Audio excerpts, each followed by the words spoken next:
This is Rolling to Die, episode 102. Into the sphere we go. Hit it, DJ.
Hello, guys, girls, and squirrels. Squirrel? Squirrel? Hey, how you guys doing today? I'm Henry, also known as Mayhem Arts Mace, but tonight I am Henrik Scatanice. But back to it, everybody. I'm playing a high elf, level 10, as a ranger, and I am escorting Princess Ophelia, and also playing as Princess Ophelia. All right, we're going to go down the list and see who's next. We go Lion and Dark Trooper, and then our final.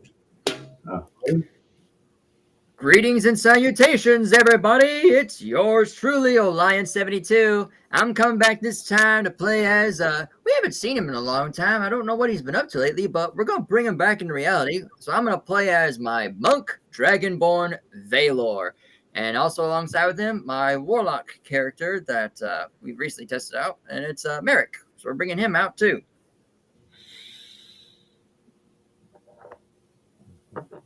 My turn. Hello, my oodalalis, my squirrels and whirls. Squirrels? Squirrels? hey, squirrel. Yeah, it's got to be a thing. Your buddy Dark Trooper here, and I will be playing and the return of film Flemeth the janitor, and of course your big green buddy Grismot the face spata. Hell yeah. All right, and last but not least, All right, and bringing you your guys' music and also playing as Droll Argir. I am DJ Thunderbass. Woo! Thunder. Thunder Base. Thunder Base seems like an ace. Bring the bass! I got Hell nothing. yeah. Hey, man, that was good just like that. All right, so it's been a couple weeks since we played Drunken Dragon Brawlers. And last we left off, does anybody remember before I say anything? Nah, I got booted off last I remembered. Couldn't get back on. Stupid internet. Oh, yeah, internet. Well, we were on a ship that we all thought the orc got blown up because he got hit by a cannonball, and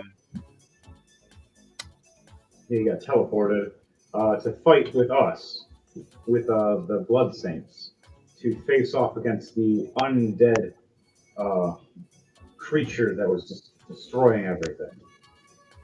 And you helped us in a mighty way by pissing it off. But the other things that happened during that time was we all thought we lost our orky friend. And the rest of us met someone on the ship with the commander and the captain wanted to inspect. And as we spoke to this person sitting on the floor with this spiritual item in their hand, as we closed the door behind us, Ulrich, Droll, Merrick, Thun, and Princess Ophelia. And Leiden, if you had your second character if you are playing this one. Baylor, yeah. Yes. You see the sphere open up and light up. Excuse me. Nice. Let's do that. It swirls around all of you and sucks in one after another into this ball of magic. The only ones that didn't was the commander standing outside in her room, outside the room, guarding the door, wondering what's going to happen. As we land in this weird, unique world, originally a library, as we've seen a hole in the wall to a kitchen, kind of like a dining area. We headed off, protected and locked down the area, making sure no creatures or enemies can come in. Investigated and looked around, and all of us chose a space or a spot to sleep. Ulrich and Ophelia chose to sleep in the library, as the rest of you chose to sleep in the food area. Now, on that note, this is rolling to die. I'd like for everybody to roll 2d20 for me to start off the day.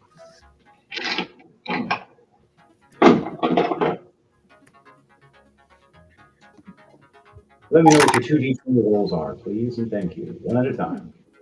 Flemeth got 16 and 12, 28. 20 and 16.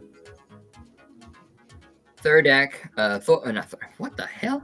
I am multitasking. That's not right. Valor got a 13 and a 4, and I'll say Merrick along the same. Grisma just got it was a 24. What was the two numbers separate? I didn't catch it fast enough. That's fine. We'll just go with the Fleming. And then for Ulrich, 11 and 19. And that'll count for Princess Ophelia as well. I'll take it. So, all right. So, draw Ulrich and Princess Ophelia all have advantage for draw for 4 turns, and Princess Ophelia and Ulrich for 3 turns.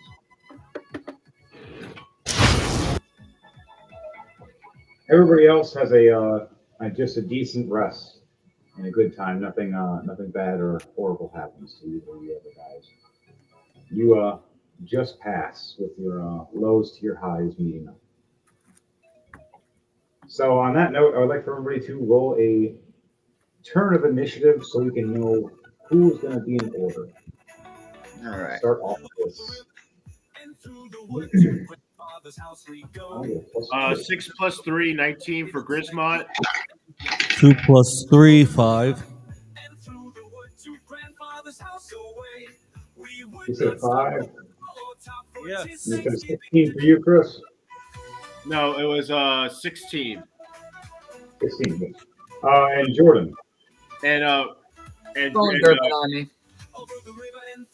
Don't worry, I'll be up there in a sec. and Flemeth got 13, 11 plus 12, well, plus 2. All right, so we'll just have it go with this. Yeah. We'll go with you say 12? Dirty 20 for Valor. And then for Merrick,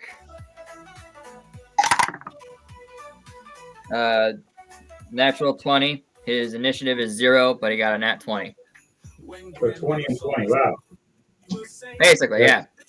That's pretty funny. So I got a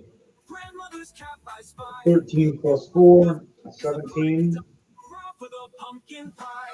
and Princess Ophelia is going at the same time as me. So I guess we're starting off with you, Jordan. Both characters. Where are both of your Merrick and your Valor at? I'd say the two of them are, well, of course they're in company of each other. Somewhere on that map. Holy shit! Oh yeah, you guys are in the laser. Yeah, I'm like, where the hell are we?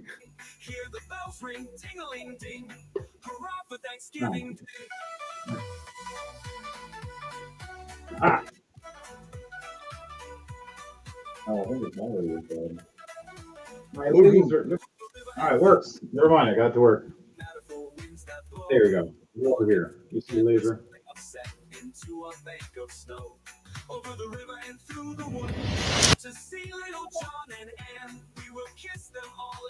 Oh, yep, I see now. We're over in that area. Yep. We're in that corner. Looks like I gotta get a new battery. Yep, got a new battery for that.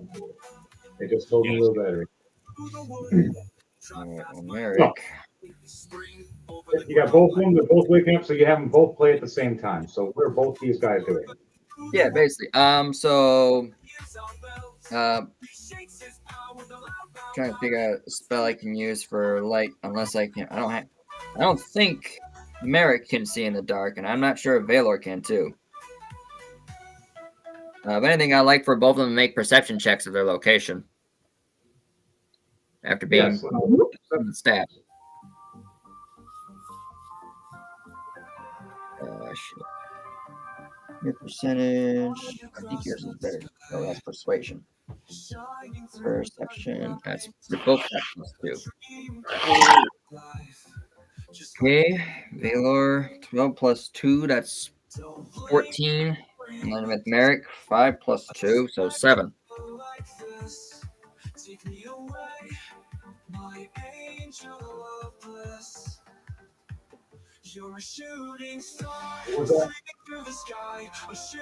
Um, 12 plus 2, 14 for Valor, and 5 plus 2, 7 for Merrick for their perception rolls. Who got the highest? Valor got the highest. Okay, so you both right by each other. How do you explain how you wake up with both your characters? They wake up around, and then I'll go from there after you do that. I'd say Valor. He wakes up. He gets like a scent of a smell, but he can't like perceive what it is. And as he wakes up and tries to observe the smell from where he's at, he looks over and he sees Merrick. It looks like he's passed out. You can't tell if he's sleeping or if he's unconscious. He goes over and taps him on the shoulder. Hey, Cardman, you around? Or are you still sleeping? Oh, good heavens. Oh, what happened? The last thing I saw was a flash of light. Oh, Valor. Oh, where are we? God, why does my head hurt? You were unconscious when I saw you. About as curious as you are. Might as well find the rest of our comrades. You able to walk? Yes, I'm able to walk. That's not a problem at all. And they proceed, dust off, check their surroundings, and get ready to see if they can find the rest of their comrades.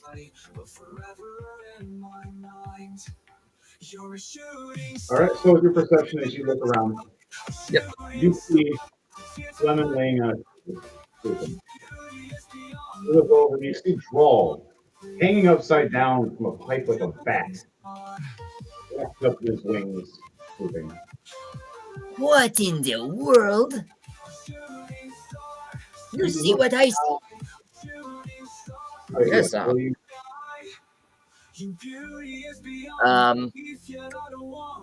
then as you also see, you look to your right and see the giant hole as it was blown through where there was a door. Turned it down hole. at one point in time. You don't know when or where or how, but it happened. You see Oric and you see Princess Ophelia getting up, and you see Oric trying to stretch Goofy with his one hand. And you see Princess Ophelia grabbing more books to study. You look back into the kitchen area, and doors are barricaded, and the vent area is barricaded just in case. You hear a noise at the door behind you, though, like a snoring, but it's none of you. Would you like to investigate it, or check it out, or warn anybody, or just you two alone? I think we'll both go investigate it.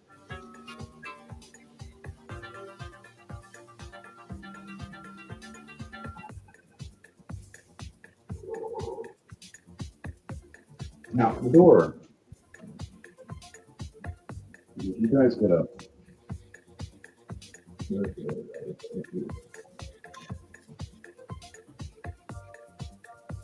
A door. Right here. Yep. Now, do you want to do this? Now, with the perception that you see a big steel-looking door with gadgets and strap locks that look like they turn, twist, and pull bars to shift the open door. I'm gonna have. Or it's somebody that knows anything about artificers or pests. Well, I'm checking between investigation for both of them. +2 for Merrick, not good for him. Valor, what's your investigation?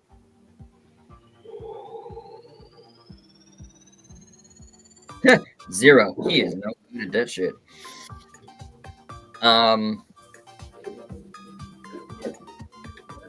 just wing it. I'll have Merrick try to investigate it, see which way to open the door and if it's locked or not. And also figure out which way to open it, pull or push. Remember, folks, if you're having a bad day, there's always someone out there that's pulling on the door when it says push. Dumbasses. You know, I am not going to argue with it. I'm just going to laugh.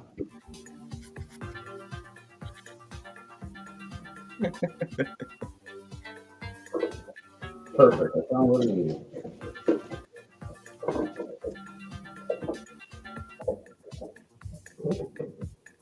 The nice thing about having a bunch of different dungeons. That's cock. Okay, that's a 3 plus 2, so 5. Oh, wow. Yeah. Merrick didn't do so well. I guess he didn't do that much studying, unfortunately. So, you trying to open the door or trying to figure it out, or? I was trying to figure out if it was locked and if there's what way does it require to open the door by either pulling on it or pushing it. And yeah, I got it. 3 plus 2, 5. Low rolls. You try to pull, push. You try to even twist the metal sprockets. You realize they won't budge, move, or anything. They're locked in place. Pretty straightforward. You hear a loud snoring as you loud about it. You hear a giggle. Off from your right. As you're both trying to do this quietly. Come on, open it! Oh, come on! You hear, that's not how you open it. My brother, he doesn't. No, that's not how you open it. You want to know what that was or check that out?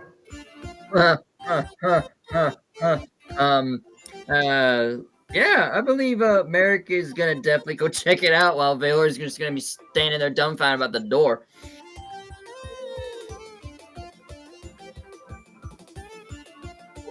What kind of giggling? Is it malicious giggling? Is it silly giggling? Is it playful giggling? You'll find out. Giggling? Is it I'm about to snap giggling? Have you ever heard that kind of giggling? Oh shit. Is it maniacal giggling? Oh, that's another one too. Or is it psychotic giggling? That's my favorite.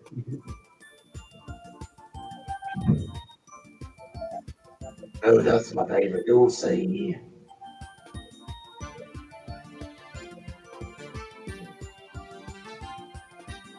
What'd you roll? Keep rolling, rolling, rolling, rolling. All right. You said perception or investigation? Perception. You're looking at somebody that just spoke to you, but you didn't see them at first. Dirty 20. It's oh wait, no, 21. My bad. 19 plus 2, 22. So at first you're looking. You don't see anybody. Kind of like seem like there's like this and then you see it turn, and you see this small girl. Her name is Sister Silka. Elka? Sister Silka. And Silka. she is a small humanoid female dwarf, young. As you realize she's talking and moving in every way in front of you like she's real, but as you look and walk around her, right when you get to the side view of her, from here, it's like you just, and then you look and see her back again, like it's real again, like she's right there. You walk around again and you turn back and look and she's like, yeah, usually people like you get let. I was like you at once, and then I became this.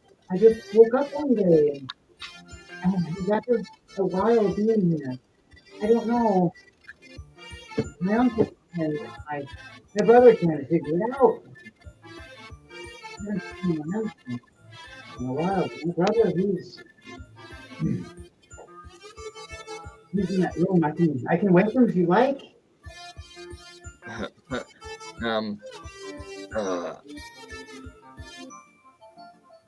As long as you're friendly, right? Maybe I should wake him just in case you're not friendly. And she starts sliding towards the door, a little scared. I was like, oh no, I'm friendly. Here, I'll show proof. I draw 3 cards from my deck and have them facing downwards and reach them out. Oh God, like no, pick a card, any card. You want to draw from the left, right, or center? Center. Center? Oh, it's a death card. I'm dead. Yeah, you got Joker, which is a doppelganger. What are you? So there's now, 2. It's basically there. You can play on the field now, and you can have 2 of yourselves. You look over and see a doppelganger create. You see doppelganger 3D though. She shocks and horror and amazement, and then confusion, and walking around her, looking at her, realizing she's still 3D. The doppelganger of her, though, like what she used to be. Oh, it's me before I became flat. I'm like a pancake. Watch out for wind, by the way. Oh. Sometimes we have weight, sometimes we don't. You've been like this for how long? Like flat as a pancake. How long have you been flat as a pancake for? She starts counting on her fingers and loses count. Oh. And then we're gonna end it there for you guys talking with her first. Okay. Baylor is just still staring at that door puzzle, like, how the fuck does this door open? He's still behind you guys. Just come on, how do you push, pull? He's literally hanging off. I think Valor's intelligence. Let me double check. Wow, his is a straight 10. He has no around like crazy. Trying to hang off this thing. He's slapping it with his tail. Come on! He's trying to pick it. And he twists it, and even the sprocket locks on his tail for a second. And it's like one of those doors that have no have all this stuff on it, but they have no purpose for it. Kinda. There are a few things that are actual purpose, and the rest are absolutely just there for aesthetic or traps. And he's just almost about to set off several of them. If you would have rolled one more lower, they would have set off. He was so lucky. By the way, roll one more time for me, Bob, before I shift to the next person. For Roll Valor? Yes, for Valor, roll a dexterity save. Dexterity save. Got it. Wow. That's a 19 plus. No, I don't want this to open. Girl. Moving on. Remember to like, share, and subscribe, people, to Rolling to Die, as well as Woo! DJ Underdogs. That's a 19 plus 6. 25. With all your monk skills and training in the monastery, you know when you're in danger. If you latch on the door and you hit a certain point that actually twisted, right as it twisted, you really know a hole. Several holes, and right as you see him coming out, you move out of the way, swinging half your body off the door, using your tail to string yourself to hold, as these arrows right across the room. As this is happening, now it's to the next people's turn. Scattermace and Princess Ophelia are walking in the room as this is happening. Oh, the bloody hell! Now I got to roll for them. 19 plus what for them? Oh, I'm glad I rolled a 19 because the athletics is only 5. Wow. A 24. Ulrich pulls back Ophelia and steps back, holding up his firearm as a protection to their face, just in case. Arrows fly past and hit right into the dining area. Wow, that's a cat. So you made a loud ruckus when you did that. As we walk over, the bloody hell was that? What are you two doing at the door and you're not even telling us what it is? And who?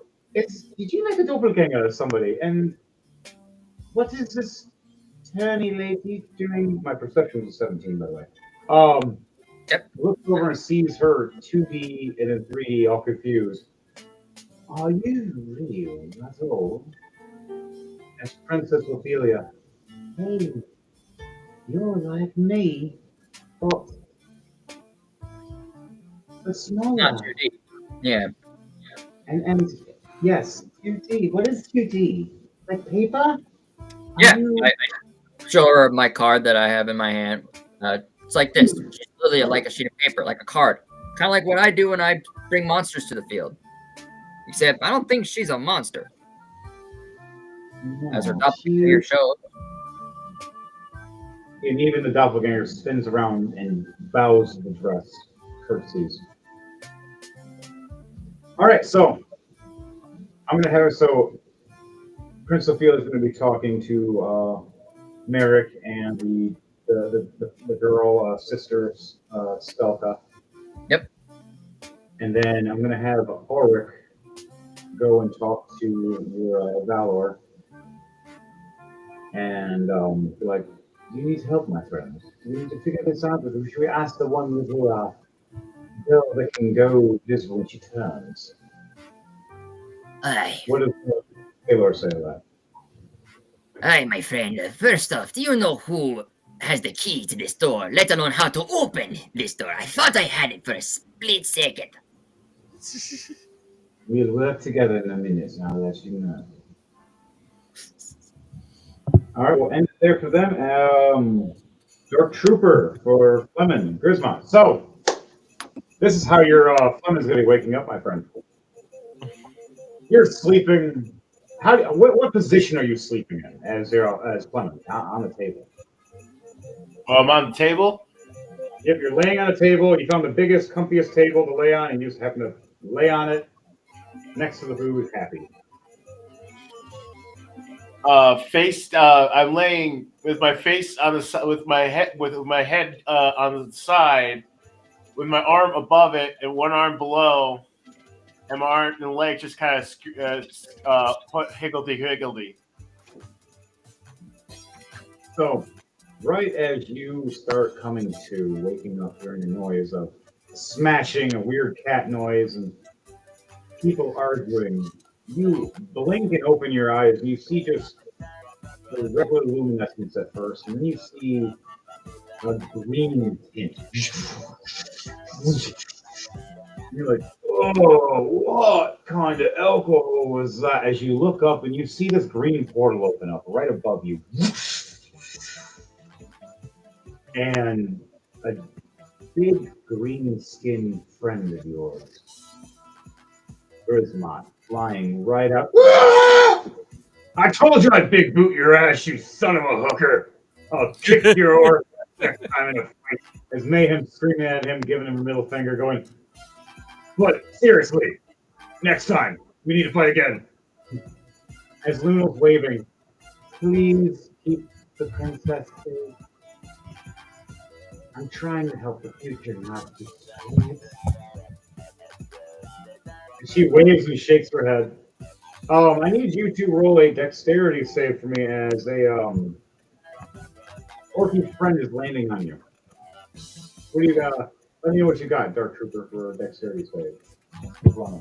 A 9. 7 plus 2. That poor dwarf didn't know it was coming. You looked up, seen a big green buddy, like, oh, Grismont, I wish you were here. Oh, shit, move! I don't wish you were here anymore. Oh, God.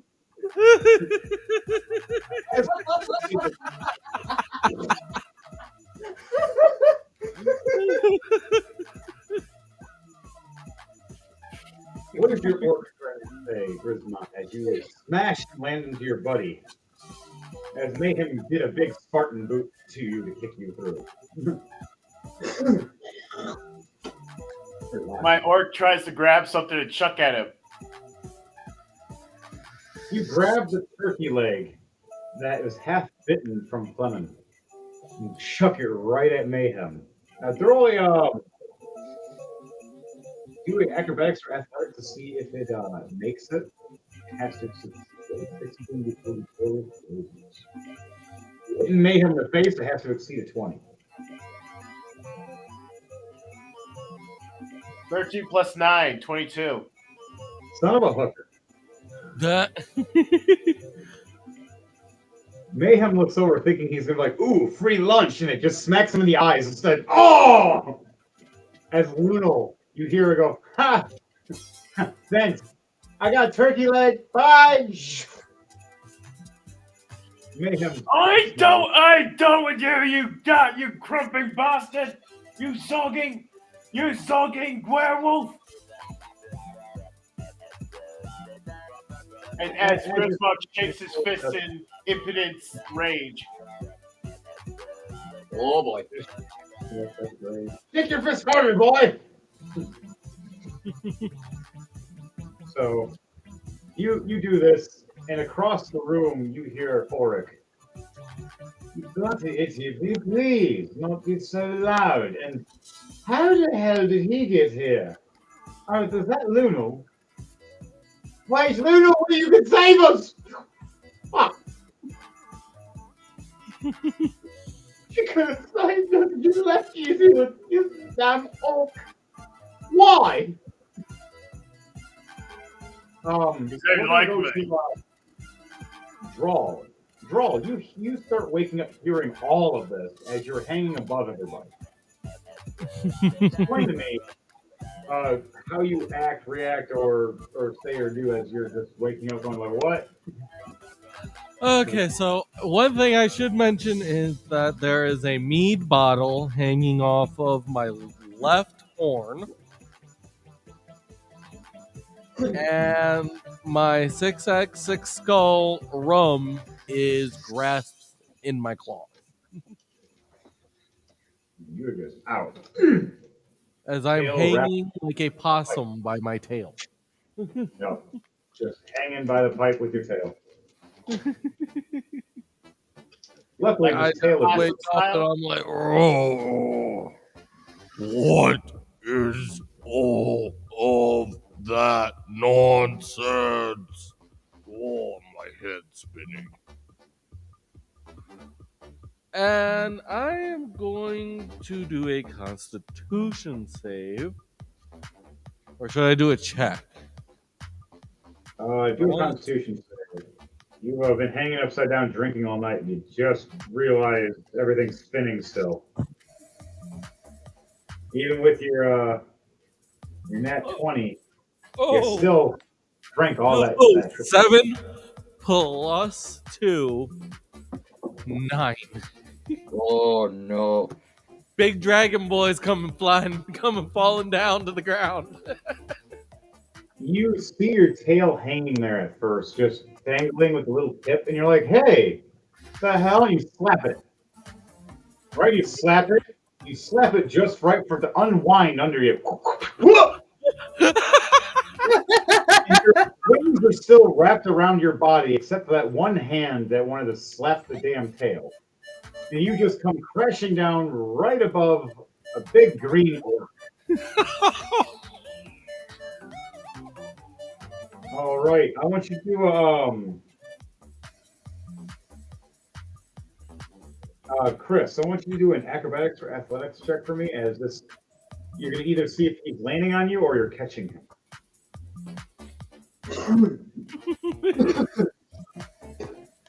For a dark trooper. I got 21 plus 10. 21. Yeah. Nice. So explain to me how you realize there's a shadow getting bigger above your head as you look up. You see this dragonborn, one of the crew members, falling right above you, about to land on you, falling drunkenly. I take my hand, open hand, and smack him aside. You bitch slap him out of the air? What are you? What are you doing? Wow! All right, Devontae, I need you to do a dexterity save for me as you're flying at a couple of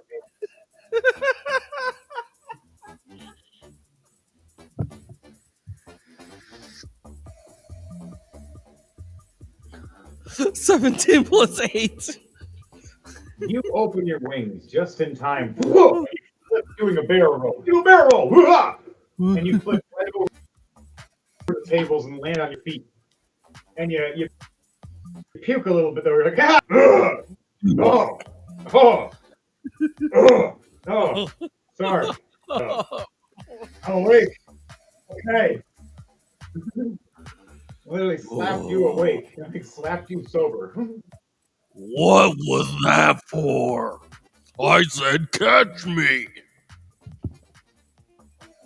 I saw something coming at me, and I acted accordingly.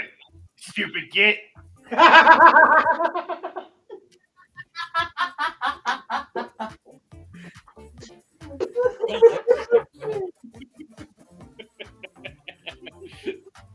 Saw something come at me, I acted accordingly. Just, you know what? I can't argue with that. It's just, there's no argument. It's just like, carry on.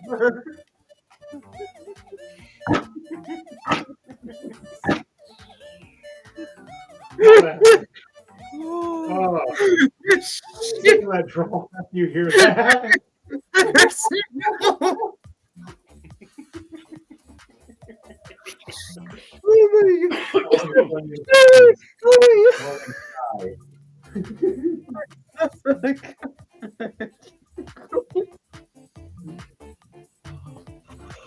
Oh my god. Oh my god. Jeez. Oh, my kidneys hurt. I'm okay. Oh, that was good. So Droll just looks around after gathering himself and is just like, oh, okay. What's going on? I need to get water. Fuck. Roll perception check for me, and I'll let you know what you see.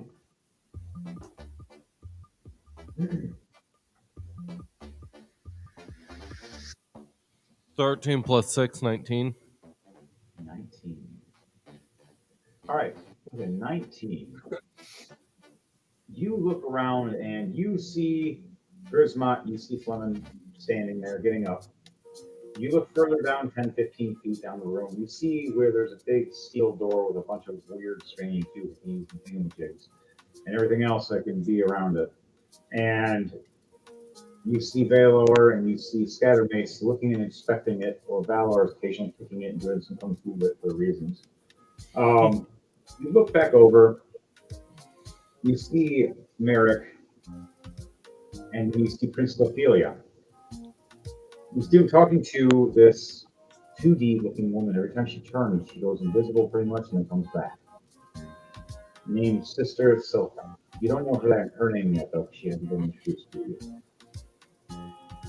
Besides that, everything else here seems okay, except for the loud noises.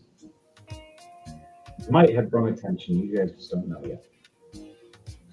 So the first time I see that the person turn sideways and pretty much disappear, you see Drawl just instantly start blinking, rub his eyes, blink again.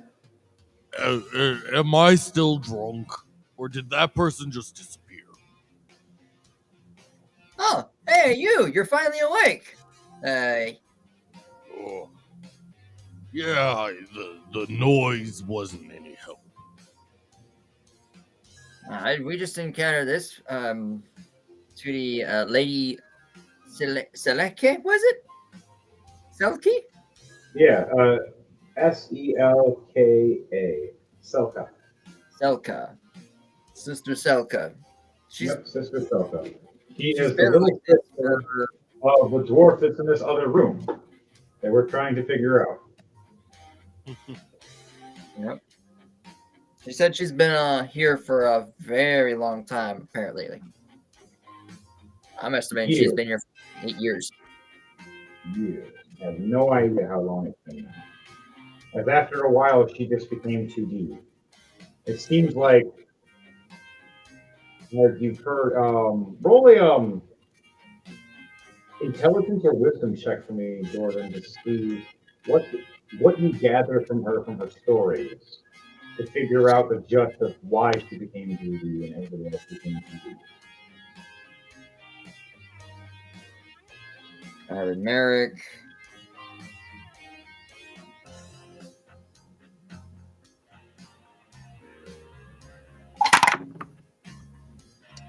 Uh, 17 plus 2, so 19. With what you gathered and knowing how some magic go, even with say how you work with your cards and people you came across in the past, you've heard stories of certain sorcerers and wizards that made unique spiritual items that can make other worlds and dimensions, which you can technically live forever, ever in a sense.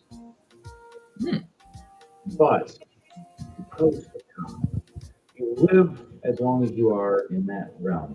But once you die, any other means some form of way, instead of being 3D, you get cursed and formed into 2D. It forever stays the age that look and stuff like that. At least until you're destroyed again. A second life.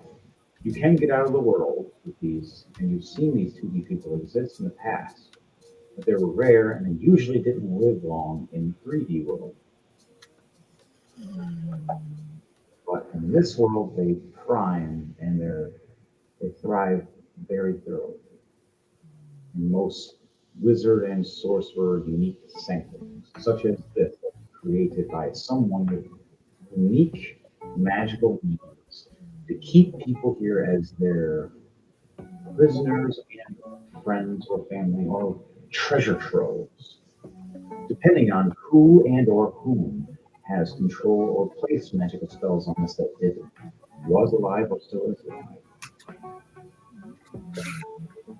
That is what you gathered from this conversation that you've had with this girl as you asked her.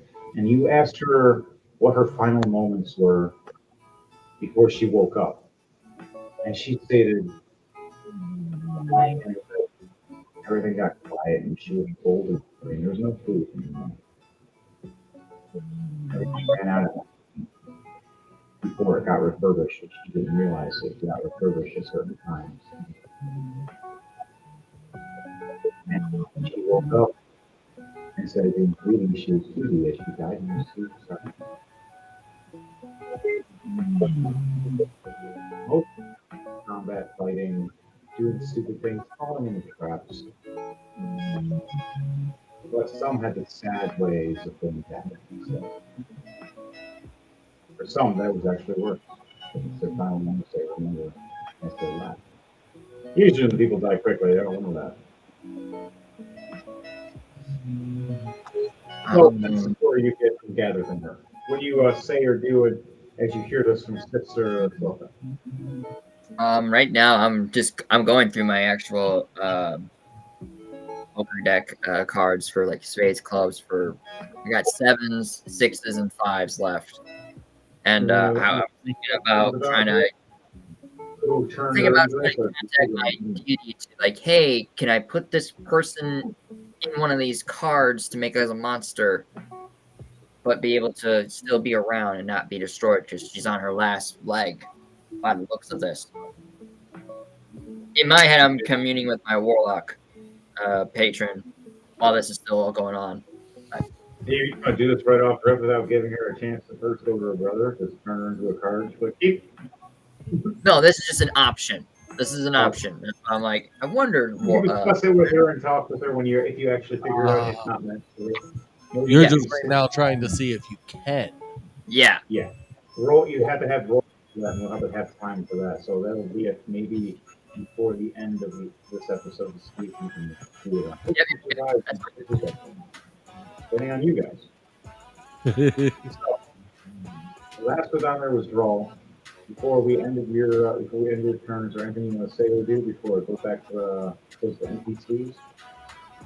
No. I look at them and say, I look at everybody. Merrick looks at the group and says, I think we need to figure a way out of this place, and we need to get out of here pretty quickly because if we want to look like this, we ain't got that much time on our hands.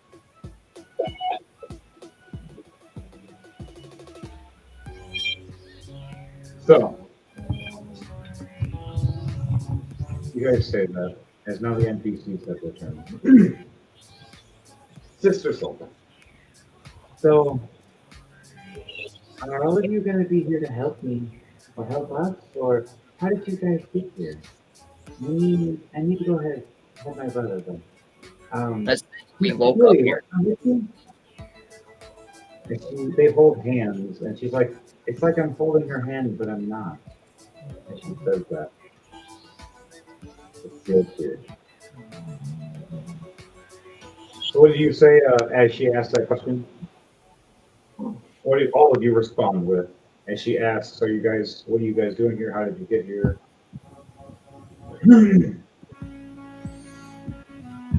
My gets up off the table after destroying it, after he landed, muttering curses under his breath about werewolves and stupid druids and all that. He goes up, "Oh, it's you again. I guess I'm supposed to protect you this time. Oh well. Don't worry." Princess Ophelia nods. Cool. I get the green bodyguard of death. He's fun. Don't worry, sister. He won't kill you. I don't. After being sprawled on the couch, just going.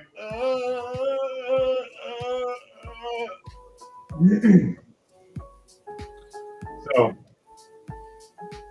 they both walk to the door. Sister Selta places her hand on certain sprockets and then pulls out a key and puts them in two of them that are larger at the bottom and top, which you see as she pulls them back, they glow with runes. As they glow with runes, you see a little petal top at the bottom, 3 of them. She only kicks one of them. You don't see which one, unless anybody wants to roll a perception check. I'll roll. Everyone roll to see if what petals she pushed at the bottom to know how to open the door later. Yeah, Merrick will Plus roll. 8. Perception check. That's nat 20 plus 2, 22. I got an 18 plus 6, 24. 2 plus 5 for 7 is 7 for Grismont, and since my dwarf is currently still trying to recover from being smushed by a giant orc, he's just kind of just lying there like moaning and groaning. Nice. Okay, so Jordan and Devontae, both of you see, as she goes and looks like she's about to kick the far right pedal, she shifts right over and grazes it towards the middle, and then it looks like she skips it to the left. But she hits the middle of all of them. You see the door as the sprockets go, and the bars shift and lock in place as the door opens. As that looks like a big heavy door at the front, right when it opens, it looks slit like paper. Wait, what the? Valor's eyes are twitching. Just in shock of what it took All to get that the work. door open, only to find it's only as thin as a sheet of paper.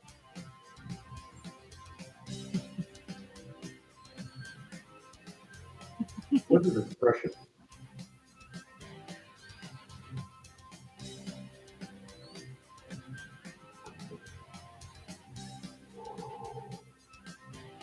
So, when this all happens, the door opens up, you hear the snoring, and you hear the snoring stop.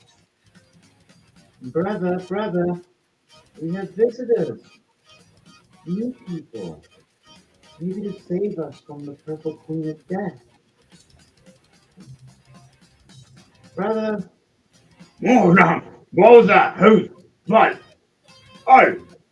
Get the sister.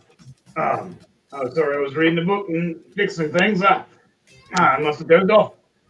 Was, who needs, as you grab, you see, like a monocle with a telescope, like, extension on it. And just, 3D people, they're still alive. Cool. My name is Bozo Tintugger.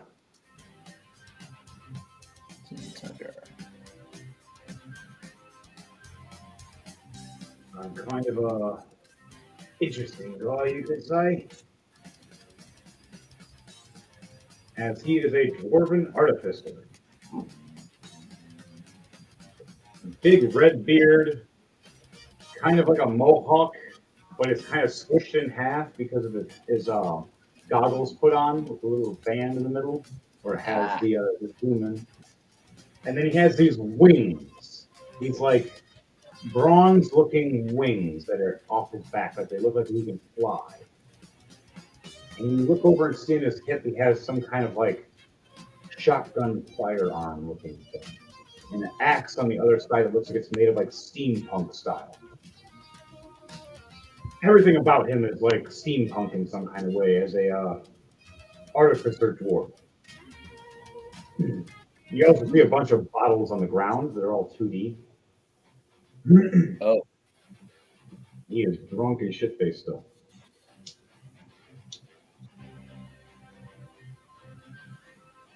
Anybody say anything or want to introduce themselves? Trying to think of how to say this with Gork. My Flemeth is still kind of recovering from being smushed by an orc. This here he's here going, All right, it's been a couple minutes now. He should be okay now. But nonetheless, what is your orc coming up to say as we're all in the group walking in this room? oh look at all this loot. They all nice and shiny too. I say you gotta take an actual orc here. This orc is different. I haven't seen anything like this in years.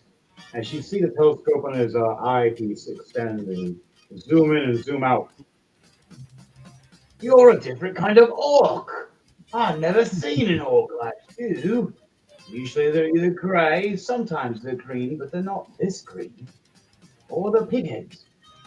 You're, you're like fungi, it seems when I zoom in. You're still growing. How you're growing right now? Weird. Keep your curiosity to yourself, boy. You stupid git, or else I'll crump you. Oh, you don't talk to me like that, you whippersnapper. You're probably maybe an 80 or at most. I'm about 800 years old now, living here. Stuck Merrick, here. hearing that, is in shock. Like 800. What? The little girl tugs Just at looks at him dead in the eye and goes, I don't care if you're over 800 or 30,000. I'll still crump you. He smiles at you. And he's like, really? And he turns sideways. Now you see nothing. He's just gone. And you're just sitting there, of course, going, what? And that's just next to you. And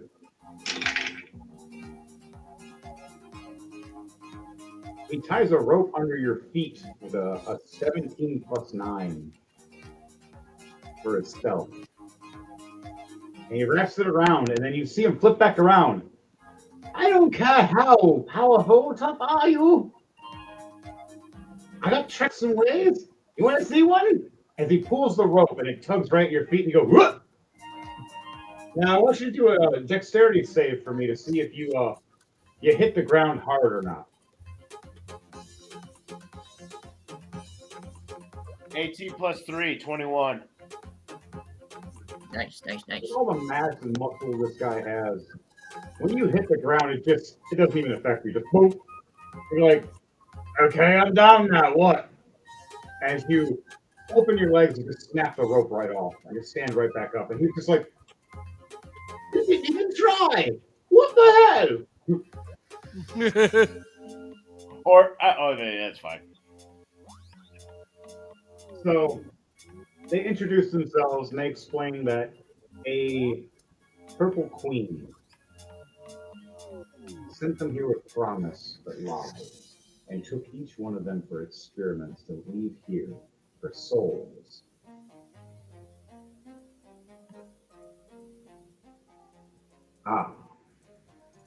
So as that's happening, you're explaining all this in the dark room of shadows. Devontae, you'd like to roll in Edward Knight, please. All right. How does he come into this dark room?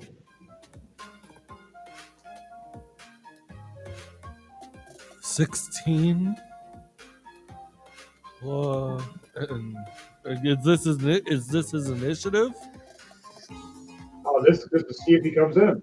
And yeah, you can do that for initiative for him, 16. 16 and a 4 for my 2d20s on him. All right, so we'll stick with what we got for the other one. So we'll have your initiative for that, a 16 and a 5, because those guys are separate for a reason. A 19 plus 6.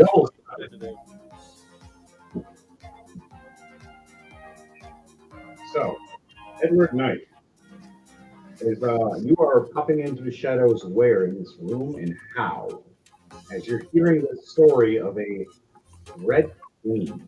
Now, I'm going to do a history check with you in a minute after you pop in. Okay. Know what happened. Back.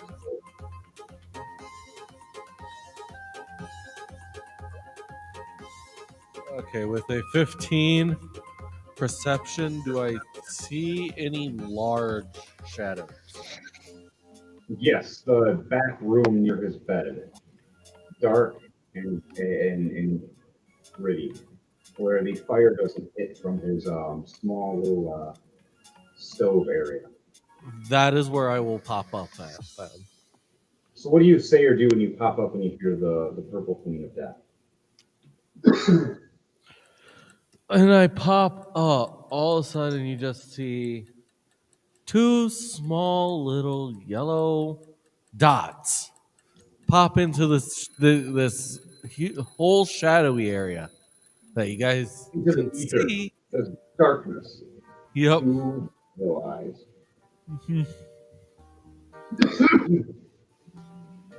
And then Ah, what? so I hear of the Red Queen. What is this that you're wanting to do?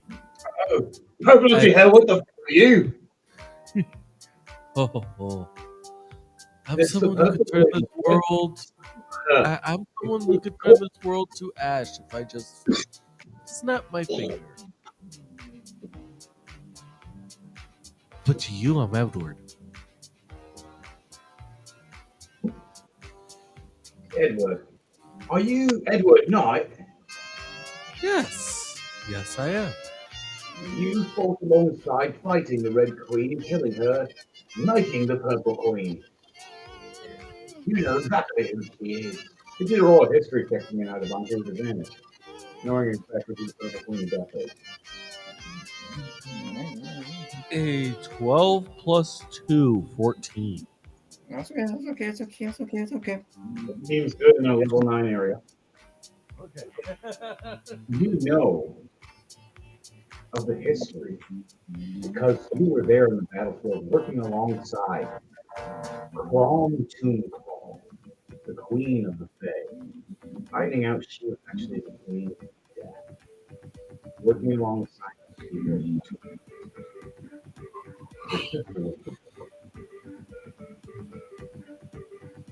You find out later on as she turned on all of you. As she laid down her soul to the void god during combat with all of you during the minutes, showing her true self. You guys thought you slayed her. As she moved in dimensions, stealing and stacking pieces in time, and putting them through these little spheres all around the world, gathering up the souls. And anybody who comes usually gets trapped in one net. There are ways out, which you know of. That's the reason we came in. Your treasure, a calm yourself, left, guarded by a gilded dragon, and something worse. The soul gets you. And you know if you did hunting, it's powerful spirit. See what it looks like as a memory flashes to Edward Knight. Yeah. As the rest of these 2D characters are kind of like regular size still, as you can still see for certain ones. Kitsune, Oh. a lot bigger, a lot meaner, a lot angrier. That is your goal tonight. Not tonight, but at the end if you get there of this area. and seemingly very flat. Well, there's going to be times you're going to be fighting, and the monster's going to turn sideways, and you just can't hit them. And you're just going to be like, crap, this turn is useless. That turn is time to prepare, or time to plan, or time to hide. unless you have unless you have an ability that will completely engulf them. True, Big A, we can. But their dodging AC will be much higher when they're doing this kind of format. You would have to be within sight to properly hurt them, as this is how their magical curse goes. As the Purple Queen of Death learned this herself, having to deal with them here and torture them and fight them sometimes if they did not obey.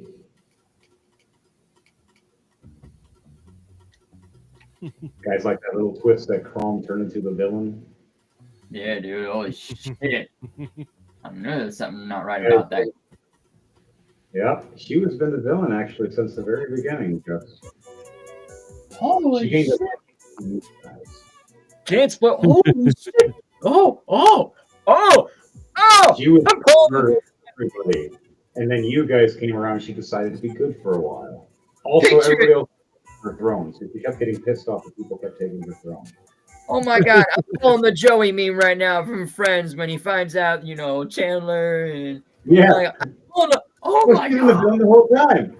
Oh, she's been the villain. Oh my God, she's been the villain the whole time. Oh my god.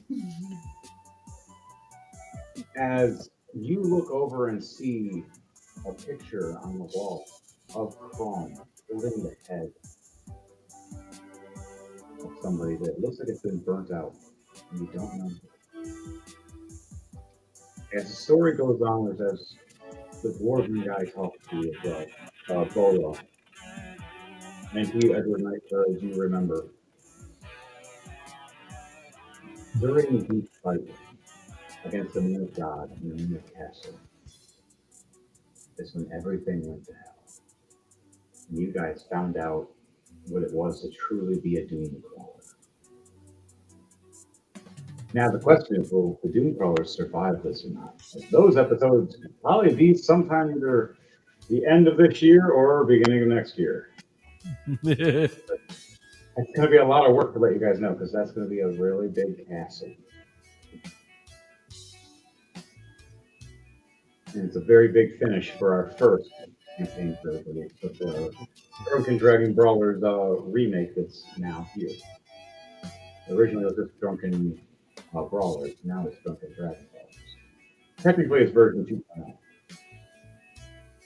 And I'm starting to like it more than the other one. So, you guys all get this. What does everybody say and react as they do? Most of your characters don't know any of the other characters in the past. Those who are connected to some of the past do know.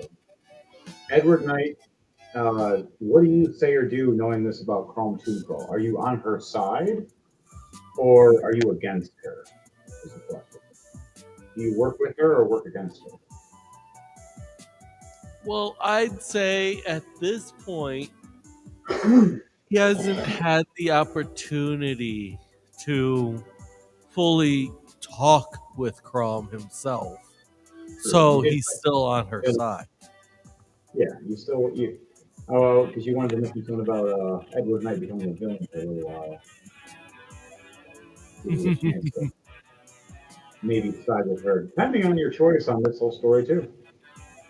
Yeah, You so might right just now he's still on Crom's side. nice. You still work for her for now until you get the right opportunity to strike, like usual. I know how Edward Knight works. He's smart. So, you guys all know this now. And he explains that there has been guarding areas. There is certain areas to teleport back if they're locked away. But he says for us that are 2D, it's like a death sentence going out that way. They're better off staying here as long as the enemies, aren't around anymore. So what do you guys say or do before you head My off orc for your next is different. He turns around, goes to get Flemeth. To go check on Flemeth. All right. You see him getting up, dusting himself off, cleaning up, and he just happened to clean everything up at the time that there was this like 5-minute to 10-minute conversation. And it's all this spick and span clean. And him just muttering under his breath all angrily as he's cleaning. What do you do?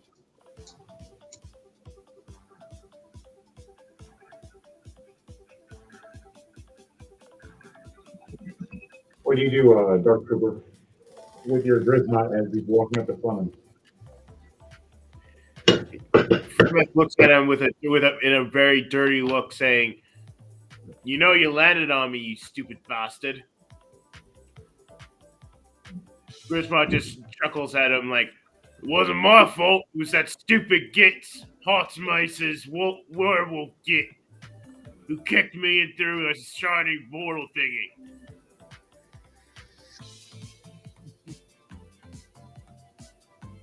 Alright, so you want him to let him know what's going on, like what just happened while you're walking back? Catch him up. The orc goes, I kind of wasn't paying attention, so I don't really know what's going on. Well, scratching his head. So Frank is going to be completely out of the loop. Like, what's going on? Why did we figure out who's the purple bitch?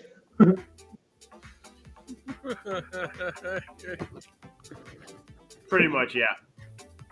I love it. I love it. It's great. Also, the whole dining room is spick and span and clean now. By the way. So, Like Like, anime walk back clean, there. like you can, it's so clean. It's like has the anime sparkles on it. yep. Droll is So, too busy taking a swig of his rum to hear what went on with Edward. All right. Anything to draw say to Edward at all? You know, he is spinning. He took another sip of the 666 skull rum. All right, roll a Constitution save for me. Oh boy. Here we go. 6 Constitution save. Roll. See if you Yeah, can. 10. Roll. A dirty 20. A 4. A 6. A 19. And a 14. All right, so 2 successes or failures. You drink it first, you're like, ah, whoa. And you drink again, take another sip, and you're like, so we gotta fight somebody that's been living longer than how? What? Oh my! As you finally find the trash can, as you hear Bolo going, "Oh, please not that trash can!" That's oh, I didn't put a trash bag in there yet.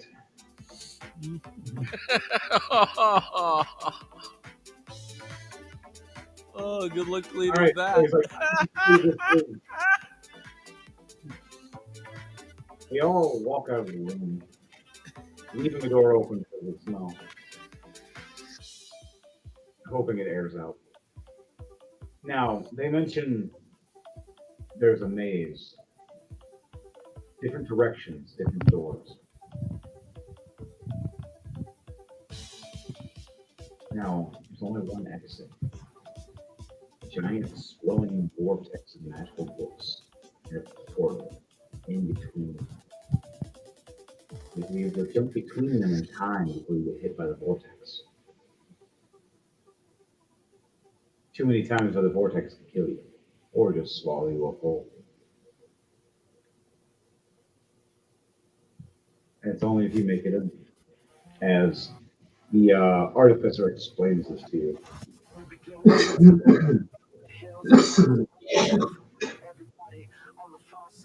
He looks over.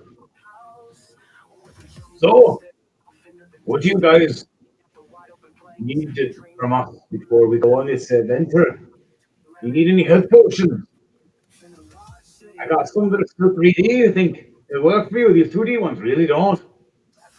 Funny as hell that which one you guys drink from one. You turn it wrong and it doesn't work at all. So there's still all over you. It's hilarious. Fuck it, try one.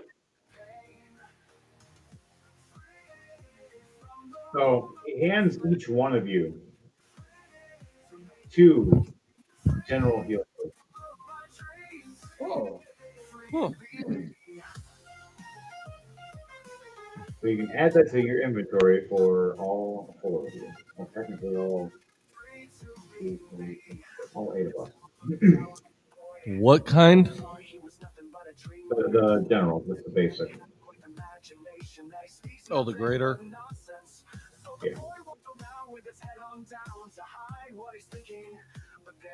So we get 2 of those.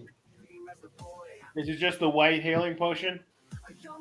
You go into healing, go into potions. It's a greater healing potion. Put 2 of those. yep.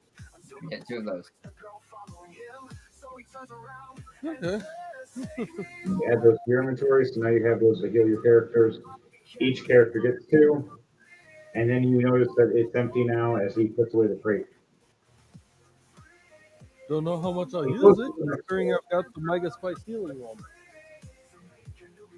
And you hear him go, "Now, we can't help you ourselves, you know. The second we go out this door, we have to hide or act like we don't know you.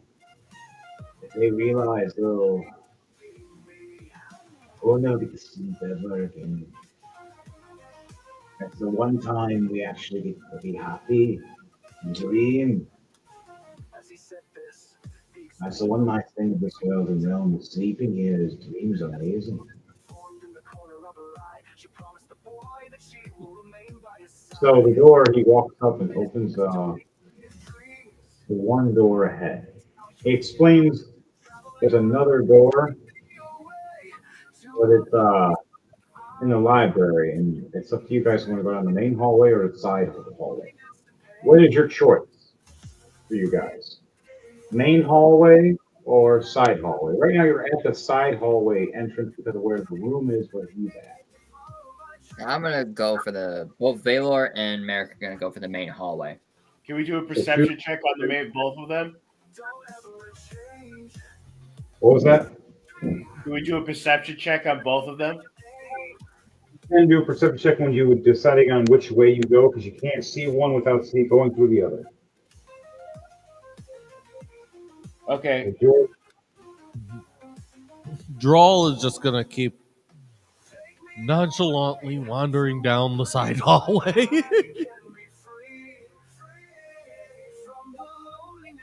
He's drunk right now. Flemeth did a perception check down the side hallway. All right, so you're gonna go to the side hallway. And so you go to the side hallway. We go this way, and they're gonna chill in here.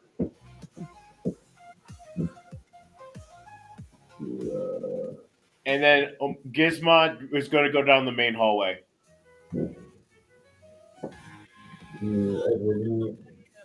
All right, so Gizmod's going down the main hallway. Yeah. But you're gonna have Fleming go down the side hallway.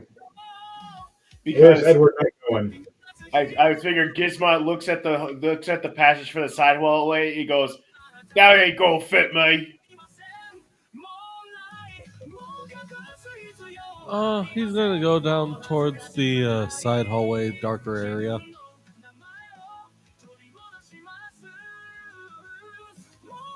All right. We gotta head that way. I'm gonna have Academy is gonna go with you guys this way. As we get the princess. Maybe I could probably put that way. I'm gonna run this way. You guys head out and walk out. And I want you for everybody in the main hallway to do a perception check, and then everybody in the side hallway to do a perception check. They're separate for a reason because they're different hallways.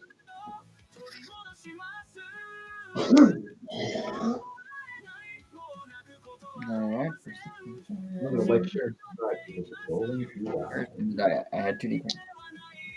A 16 plus 6, 22. 22. Okay. What else? For which character? That was Drawl. All right. And for Edward, it's a 17 plus 2, 19.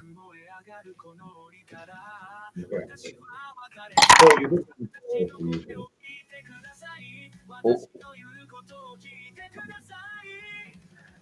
All right. Okay, Thing is, though, Edward has dark vision. that's cocked. Okay.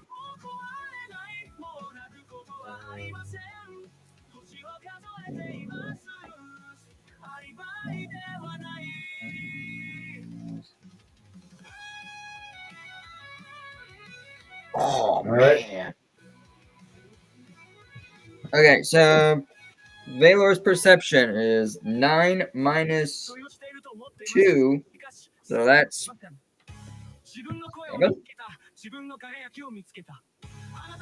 And then Merrick's perception was a nat 1 plus 2 equals 3. Oh, you blind. You guys walk all the way from the meeting. Look, you just start talking. You guys are just having a conversation. Everybody else walks past you, looks around. You guys completely forget. All right. I can't believe that door. All things that was thin as a sheet of paper. This is bullshit. What was that, Valor? This is bullshit.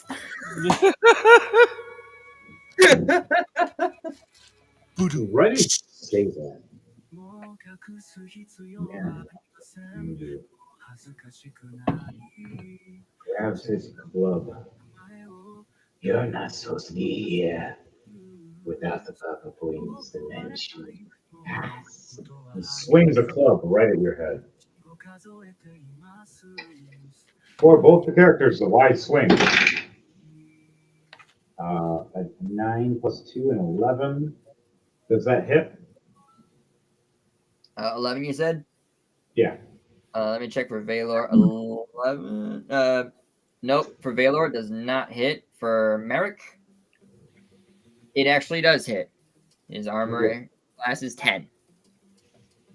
So, your monk dodges as your buddy's looking through the cards, Merrick, and just whack! This is Right. bullshit. Hold on.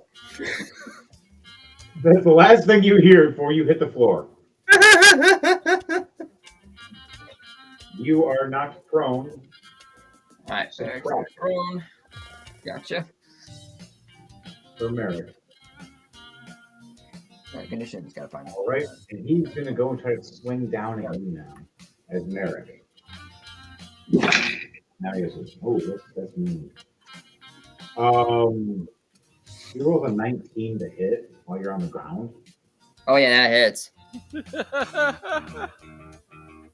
So the first hit, you took 6 points damage. So 6 the points? second, yeah, the second hit was 10 points damage. 10 points. Okay. So 16 already. And okay. Oh, shit. And he looks back. You held the Papa Queen of Death or die.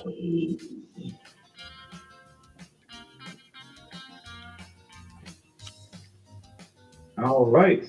So for them, they're done. What was the rest of your for the rest of the hallway when you look down at these two people turning and moving? As you guys are arguing on the side hallway, walking, Edward Knight, you're the first to notice. At first, it looked like a slit, a glimmer, and you look back and it turns. You see this older man, this dwarf, white beard, holding this kind of like a net-looking satchel thing on his left, and a big scimitar looking on his right, and a big old bushy, like halter-looking hat. Ooh, huh! You're not supposed to be here. Do you have any coin? If not, prepare to die. Have a what? Coin. What kind of coin? You stop. A corny kind of coin. There's more than one kind of coin. There's no gold. He pulls out a platinum coin and says, "Would one of these work?" As his eyes shimmer and glimmer. Oh, that is worth way more than gold. He walks up to you and snatches it out of your hand real quickly, and he tries to bite it. Oh, it's real. If we can go past, you can have it. Oh, yes, you can go past. He smiles at you. Now, do you want to do what's it called?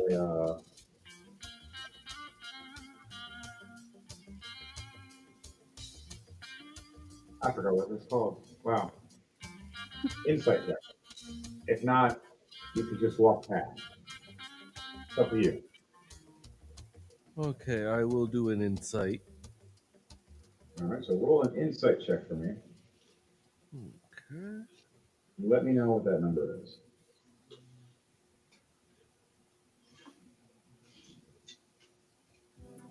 It is an 11 plus 2, 13. All right, that's fine. That's You good. you believe what he says as you start walking past. Wow. You roll a nat 20. Hmm. Sleight of hand takes your whole coin purse. Edward Knight just doesn't even know you just walk right past. As down the steps, Well, luckily, he's got a false coin purse that he just took. all right. Roll and see which one will be. Roll 2d20 for me, and I'll let you know which one he grabs. If he rolled a nat 20. I rolled an at 20, and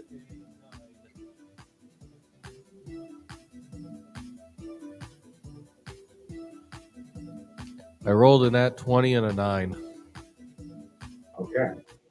So nat 20 makes the session for the false bag.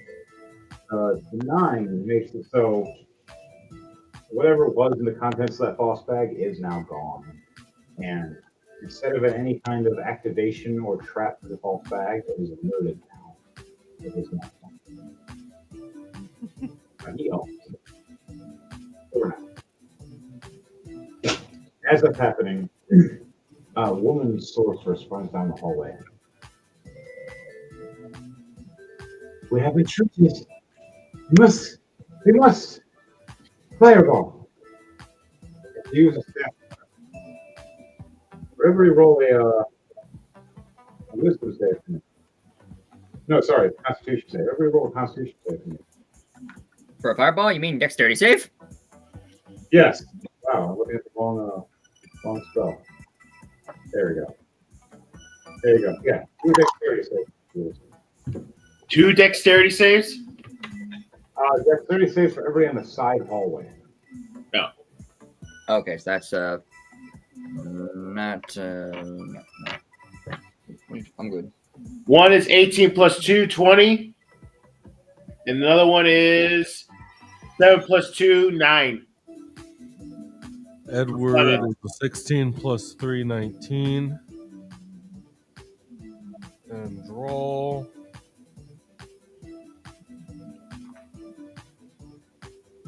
$18 plus 8, 24. All right, so 26. anything over a 18 you still take half damage. You still take only 1 damage. You're taking fire and percussion. Take how much? 20. Instead of 2. So written. Yeah. You'll take whole room. Unless you roll a nat.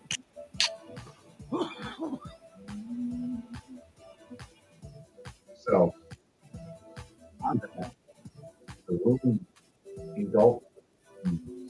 Well, Edward Knight, you take quarter damage. Fire. Everybody roll through. So it's 10 damage for both those guys instead because of the dragon. Well, Jordan, that goes for you as well for Valor. Okay. No, sorry. Valor is on the wrong room. Different room. Different hallway.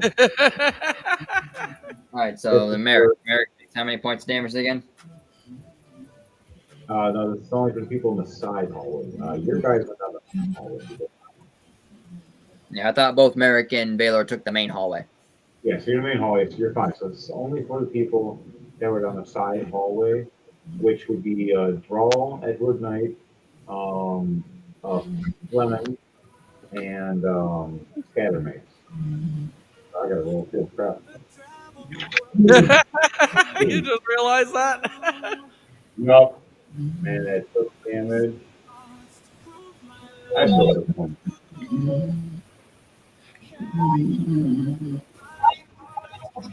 Okay. Now, guys, we're in a room with a girl with a staff doing some magic, and Edward Knight, you're being attacked from the back right after this by a scimitar. As he just took away his promise lying to you.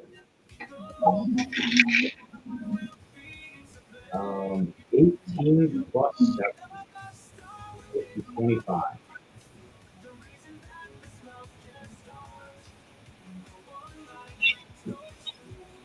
So he slashes at your back.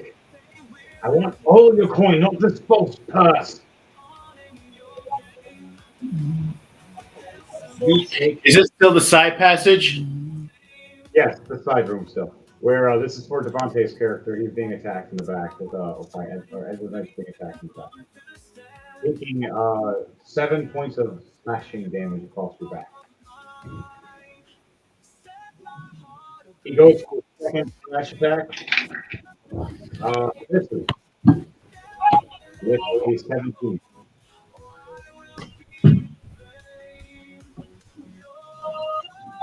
All right. The Sorceress Girl has ended her turn as well for the reactions. Now, let's back to the top. We're going to go to the other hallway. I want to go to Lyden. What is your character doing? And then Grismont and the princess. Hang on, I'm coming back. You're good. What is Grismont doing with while walking with the princess? And what is Merrick and Valor doing? And there's a guy that gets attacked that attacks Grismont. And Merrick was also attacked by that creature. Yeah.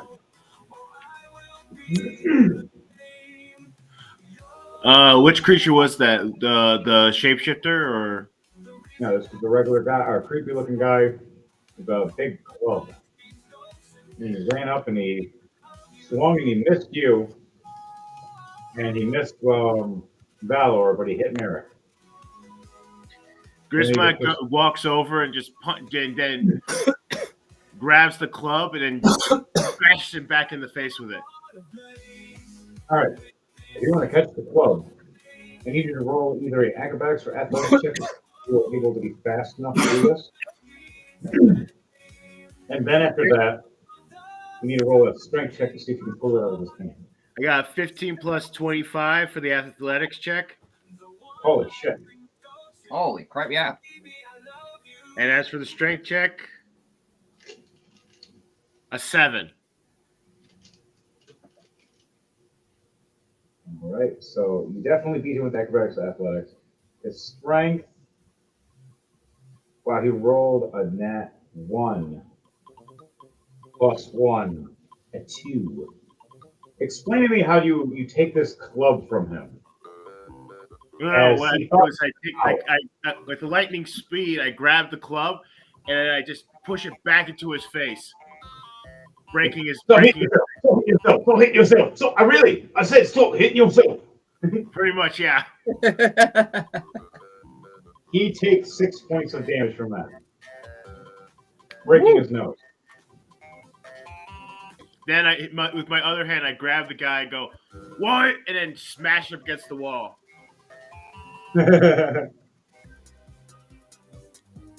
All right. Roll a strength check for me for picking him up by his neck and slamming him. 12 plus 4, 16. 16. All right, so you pick him right up and slam him against the wall. Right after he was trying to hit you, you just grab his club and smack him against the face with his own club. He took 9 points of slamming damage from you, and then not including the club hitting him back in the head from the force of slamming him. Another 10 points, so 19 more points altogether. He's almost unconscious right now, blood everywhere across his face, broken nose. Very upset. And he's a little confused on how the hell you just overpowered him in a split second. No, and then after we're out now, I just bring him towards me and go, "I'm an orc. I'm stronger than you. You stupid git." He spits blood right in your face. Alright, they very nice. And then I just headbutt him. All right, so that'll be your final action with this guy. Yep. All right, roll an attack for me for a headbutt. What am I doing? Unarmed strike. Roll for headbutt, so D20 plus your strength modifier. D20. So it's a strength test. Plus the strength modifier. It's the plus number with the strength. 18 plus 4, 22. Nice, nice. Explain to me how you do this. As if that was the last of his life points, how do you want to do it? As he spits in my face, I growl at him like, "That's not very nice," and just plow my head right his head right into my face, caving his skull in. Where there was a nose, not anymore. Face and skull, everything is now reversed, and head is snapped backwards now. As the body drops and limps, unmoving as you let go of it and it hits the floor, unless you toss it, depending on whatever you do with it. I think tossing would probably be the better orky thing. You grab it, chuck it right behind your back, like whatever. Yeah, useless. Pretty much, yeah. You see it splat against the wall, and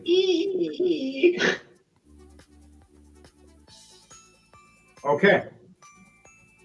Well done, Mike. All Well right. done. That's what we do for you, Grismont. Now, Yep, that's American Valor. What do you guys do? As Princess Ophelia just watched this happen, going, "Oh my God, that was gruesome. That's so cool. Oh wow." I would say within that 6 seconds that happened of oh my gosh, it just so Merrick is on the ground, so his first thing he's gonna do is he's gonna roll backwards away from what the fuck just hit him and get back up on his feet. That is his full action that he can do. Valor on the other hand, since he just dodged a freaking club almost hitting him in the head from the whole this is bullshit. What's that, Valor? This is bullshit. Oh god, dodging. Flips does like a cartwheel on 1 foot, flip around from almost being hit by the club, lands on his feet, does like a 360 spin to evade from the attack, gets his staff out ready for an attack action, and then watches as this orc just comes in and just beats the shit out of this dude. Like, fuck, I didn't even see him coming.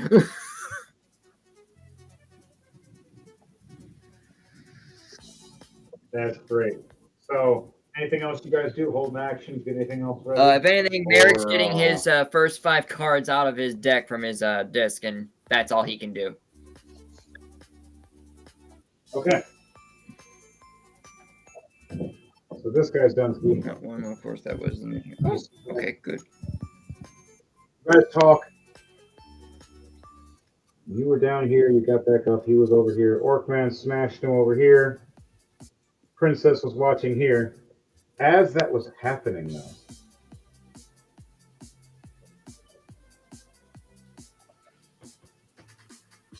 a man runs up this way.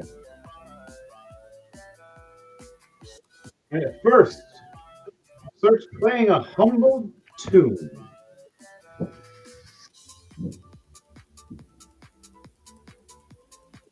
I want Jordan, or both your characters, to roll a charisma save, and for Chris for your Grismont, and for the Princess Ophelia. All roll a charisma save with disadvantage for not knowing this was happening. All right, roll a 19, charisma save. 19 minus 1, 18. I gotta check the man. All right, you're both white. All right, who am I on first? All right, Merrick. Okay, so you said wisdom save. No, this is a charisma. Oh, charisma save. Gotcha. Okay. All right. Okay, this one is Merrick. So, let's see. 5 plus 8. 13 for Merrick. As for Valor.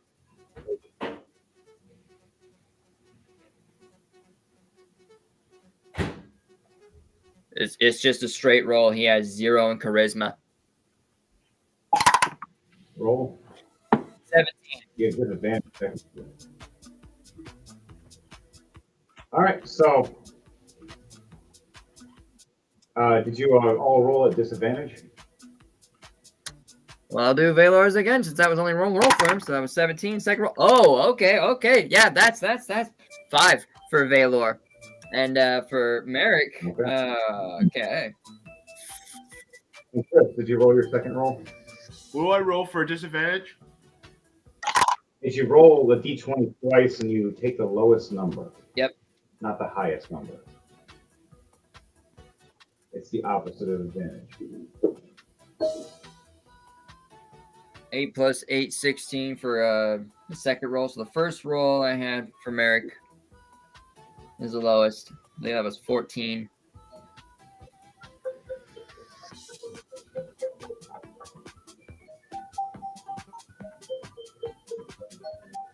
Valor had a straight 8. I remember. No, So, 5. while this is happening, you guys hear a humbling tune. No, 13. Anything under a 16, you are now randomly soothed and non-aggressive,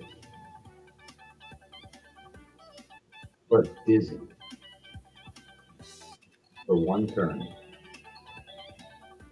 Now you have to roll disadvantage if anybody is talking or attacking you for one turn. There in that hallway. Is all you hear is my humble abode. I don't care who you are. The queen is asking for your heads. When I get you, I'll present them to her and pet her purple pretty head. Now you're dead. As he sings this, he pulls out his rapier. As he puts down his lute, puts it to his hip, walks right up to the princess as all of you are standing there. Who rolled over a 16 out of their disadvantage? I mean, Valor hit 16. Taylor is the only one technically. Oh, wait, that was his third roll. His second roll was. Never mind. Mine was Never an mind. 18. Dark Trooper, what was your disadvantage rolls?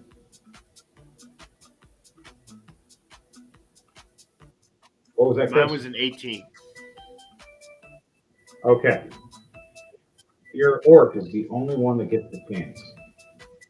So, what is your reaction as you see this man pull out his rapier and he's walking steadily and slowly to the princess and just points it right at her and just starts walking at her with it? Like he's just going to just walk up and impale her dancing. He grabs the rapier and bends it. You're going to run in front of it and grab the rapier? He's an orc. All right.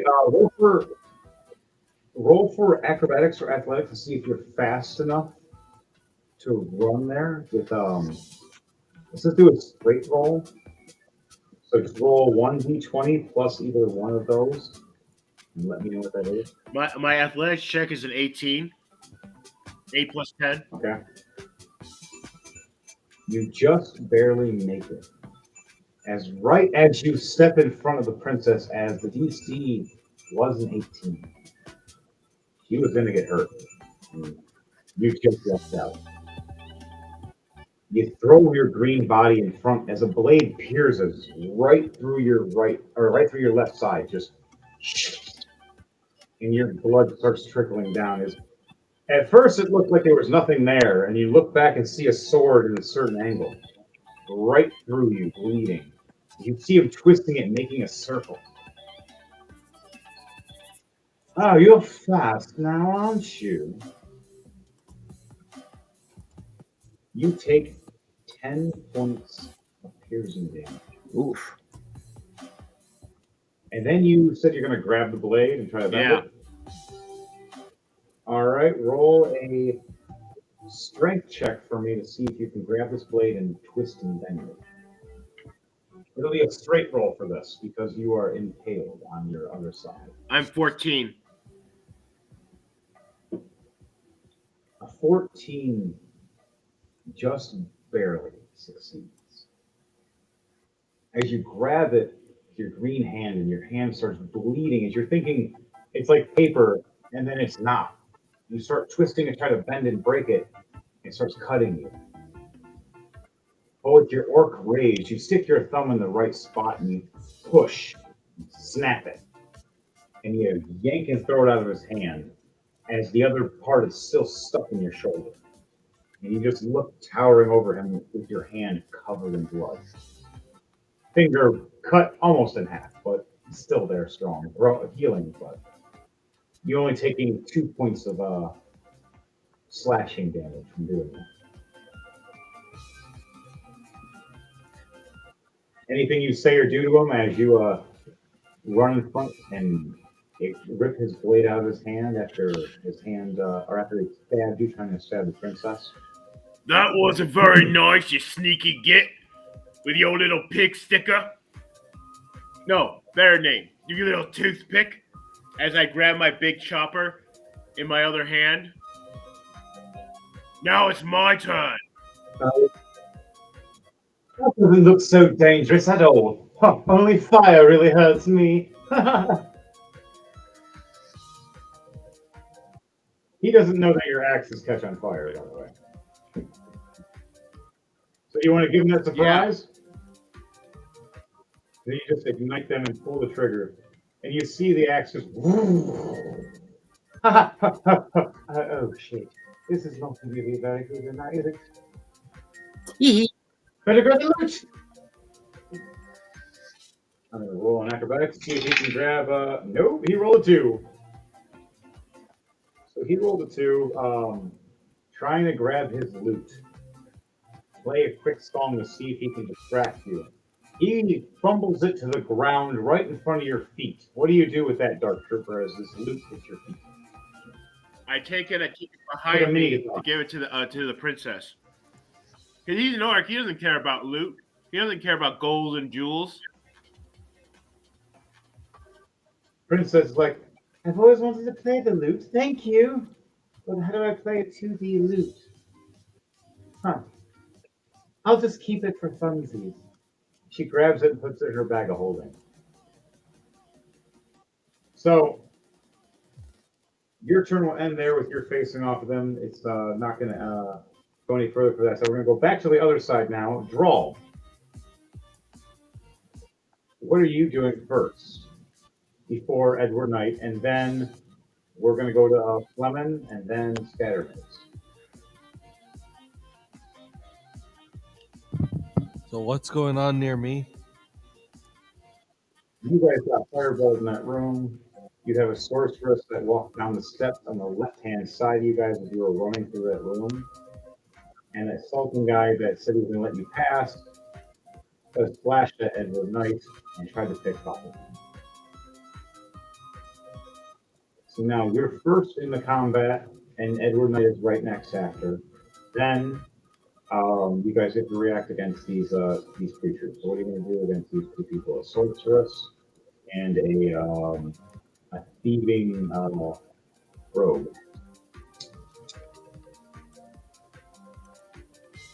Are they in the same area? Same room. Okay. I cast second level spike growth on them.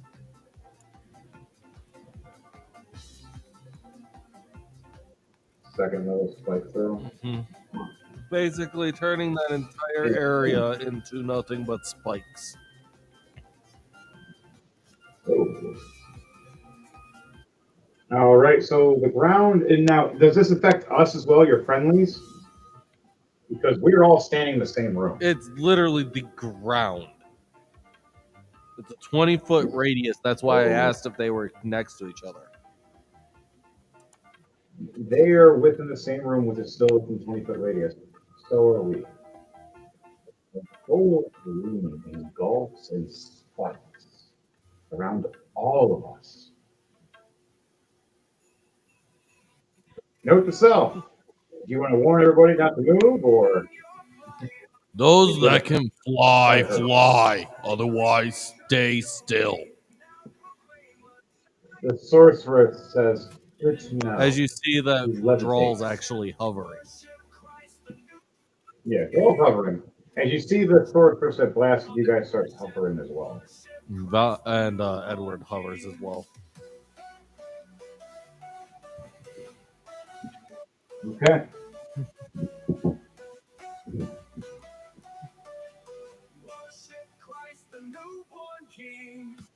All right, so guys, you summon. And then for the bonus Sorceress action, I need here. them to make a deck save. Give me a second. Here you go. Deck save for both of them. 18 plus 2 for one, so 30, 20, and the other one's a 6 plus 3 and 9. So failure. Okay, so one of them is going to get affected then. All right, the Sultan, the thieving Sultan is getting whatever you're doing to that. Huh? What are you doing to the Sultan rogue? Sacred Flame. All right, Do Sacred 15 Flame. Nice. points of radiant damage. Ooh, nice damage. He takes damage, and you just hear him scream for a second. I'm not screaming. But, all right. Anything else you do for your turn for him before you go to Edward Knight? That's all he can do. All right, then you go to Edward Knight, and what is Edward Knight doing? Make.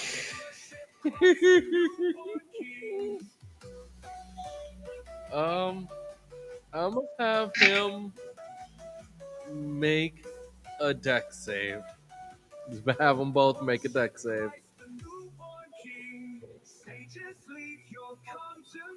10 plus 4 and 9 plus 2. So 12 and 14. Yeah, they both fail.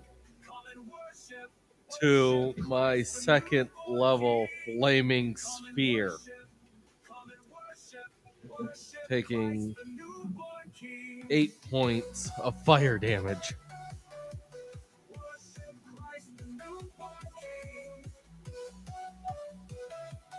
That's just 8 points instead? 8 points of fire damage. And that's just the first action.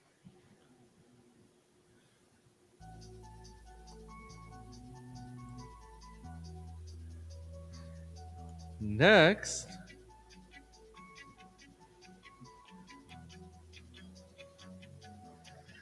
does a 22 hit for the guy that did the Yes. pickpocket.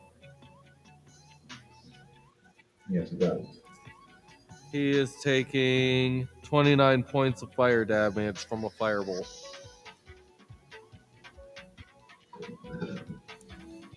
How do we do this?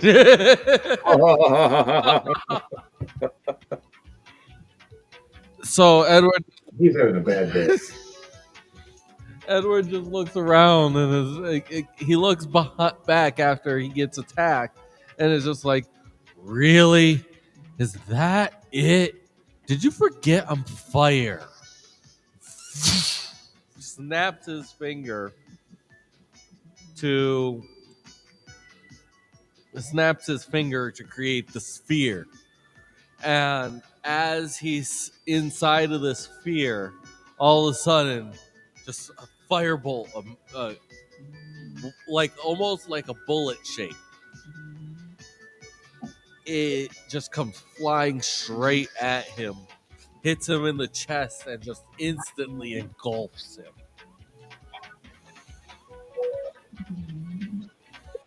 And all you see left is your bag that you stole. It's the ground. As the rest of them disintegrates. And goes paper to a flame. And for the final move, does 23 hit the other one? Oh yeah, she is not expecting us. What are you hitting with? Doing 22 points of fire damage from another firebolt.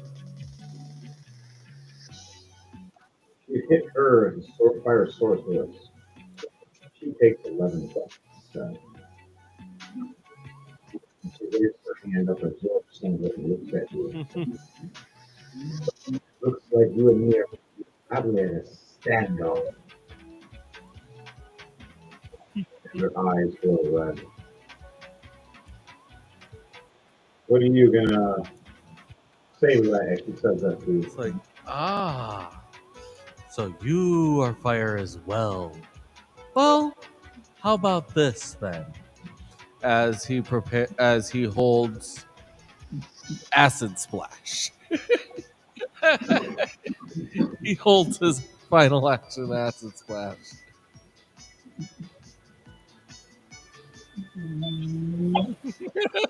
So he's basically going to be holding 2 balls of acid splash just in his hands as they're doing their stare off. That was very, very clever. I like it. I like it. Okay, so that ends your Yep. turn. All right. Fleming, it's your turn. What are you doing with your dwarven friend on the side hallway as you see Devante's character take out the one guy? And the fire sorcerer is still in the hallway, trying to hit you guys. So fire's coming down the hallway. There you go. It's just a fire sorceress that's floating in the hallway with you guys, trying to kill you guys now.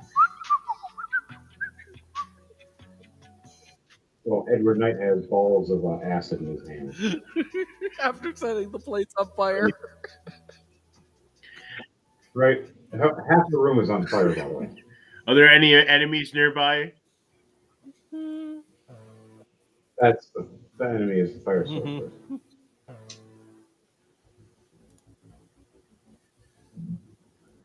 She just wanted to fireball to you guys earlier. Walked down the hallway, saw you all, and said, "Hey, cool, fireball." Fireball! I learned this one from old Lucky fiery that dragon Edward guy. is immune to fire. Trying to think what I can do. For him, it's like taking a bath.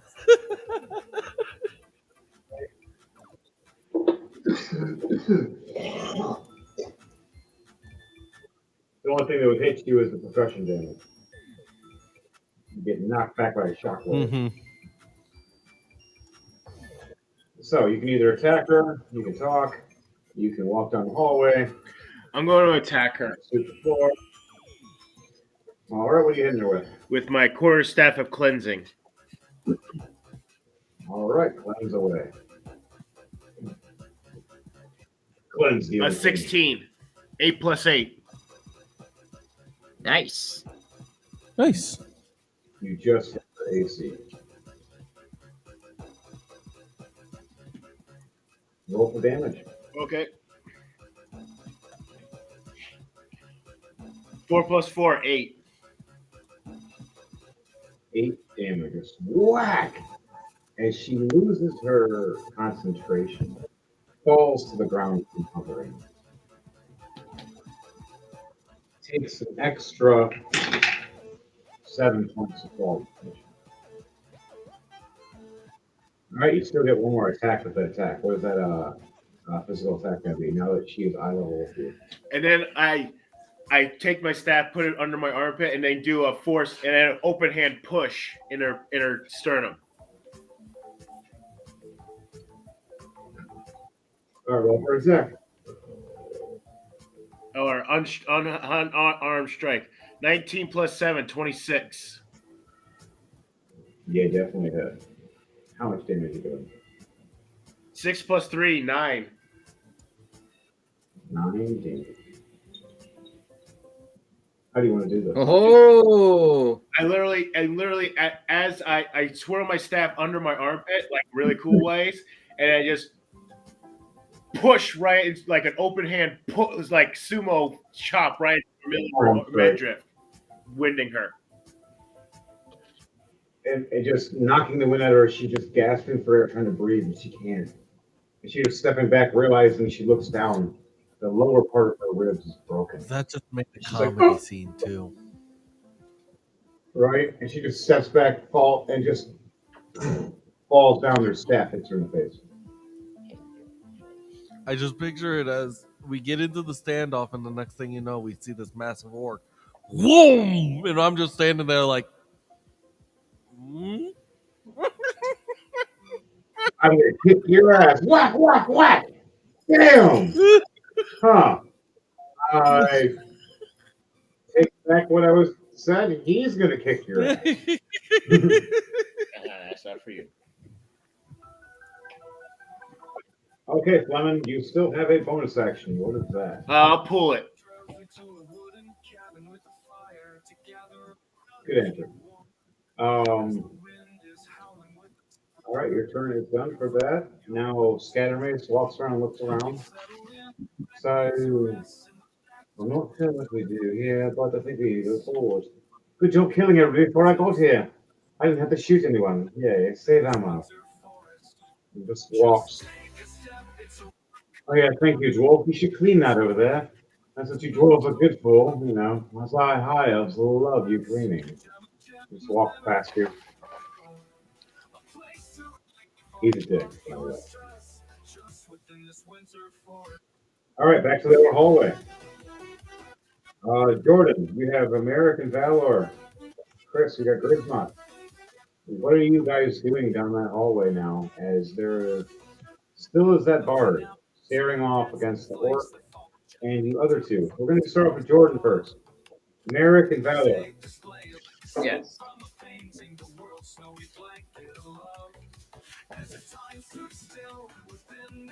What are your characters doing? You have that hostile bard, so.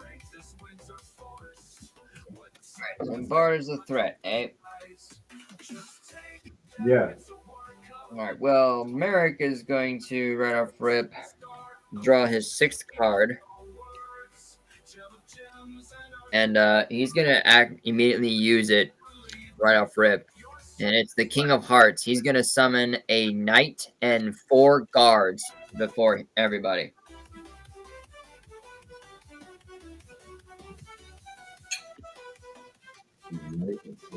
Okay. And with that, he's going to use his he's going to send 1 card from his hand to the graveyard to be able to use Eldritch Blast, channel it through his knight to attack the monk in front of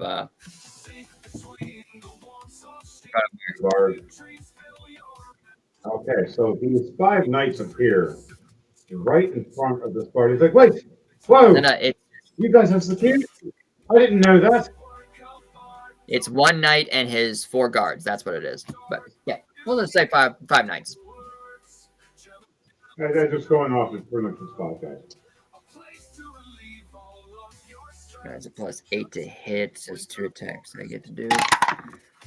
10 + 8, that's 18 to hit. All right, that's first attack. Second attack, 13 + 8, that's a 21 to hit. What? Eldritch Blast for a second. I can attack 2 times. Yes. You hit both times. All right. Okay, it's a 1d10. Where I put that bastard? There it is. 1d10 + 4. Okay, so the first attack was 8 damage. Second attack was also 8 damage. So a total of 16 altogether. 16 altogether? Yep. Okay. He's hurt, but he's not dead yet. That's fine, because that's where Valor comes in handy. All right, Valor it is. He's going to come running up to the guy with his quarterstaff, and he's going to go for a whack-whack. Okay. Let's say 6 to add on top of the d20. Come here. Let's use this one. Oh, okay. 16 plus 6, so that's 17, 18, 19, 20. 16 plus That's 6, 22. 22. You hit. How much damage? All right. It's a 1d8 plus 2. That's a 8 plus 2, so 10 points of damage. How do you want to do this? Woo! So Merrick gets his 5 cards out, draws his 6th card, gets out his knight and 4 guards, channels his Eldritch Blast to have his knight run up towards this bard, give him a good whack, like crisscross, and out Yeah. of nowhere, Crisscross. Valor comes swooping around, staff wide on the side, like doing like a big sprint run from a curve run. Spins his quarterstaff in the air like as if he's making a pizza. Grabs his staff, swings it down, and just clobbers the bard square across the head. He goes from standing up from being hit by a knight to his head's now been planted to the ground.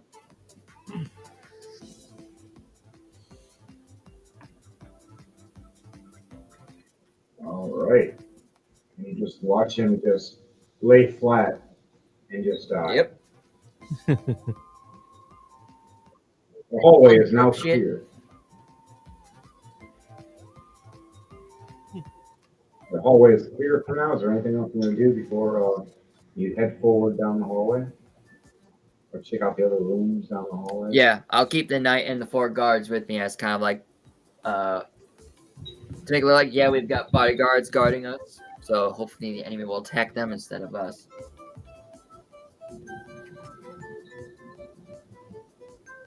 Other than that, that's all Valor's got for now. He's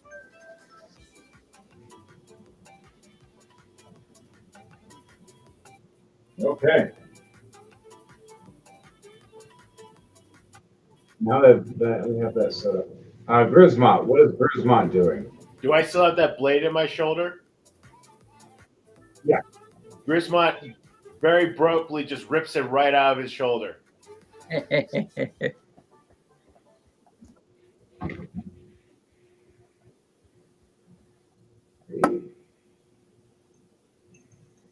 what's that? Ooh. And use one of my greater the healing potion that you get that weirdo gave me. All right, take the potion and you roll what it says in the stats. It says you gain a D4 plus 4 hit point when drinking this potion. All right, so you do that, and that's what you get. D4 Okay. plus 4. And yep, I got it's a great 11. Nice. All right, you guys come across a door on your left and a door ahead of you. There's a big one ahead of you, and there's one to your left that's a smaller door. Which one do you choose? I go for the bigger door.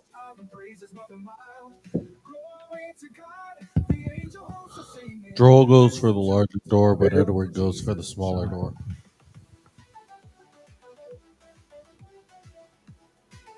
Valor will go with the. Oh wait, Drogo is separate from us. Drogo's right now. Drogo, where the hell are you?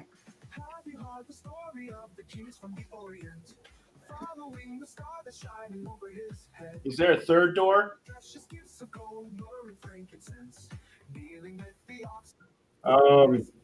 Technically, just actually head you back Where you can. I'll go with Aha! your spot. We'll go with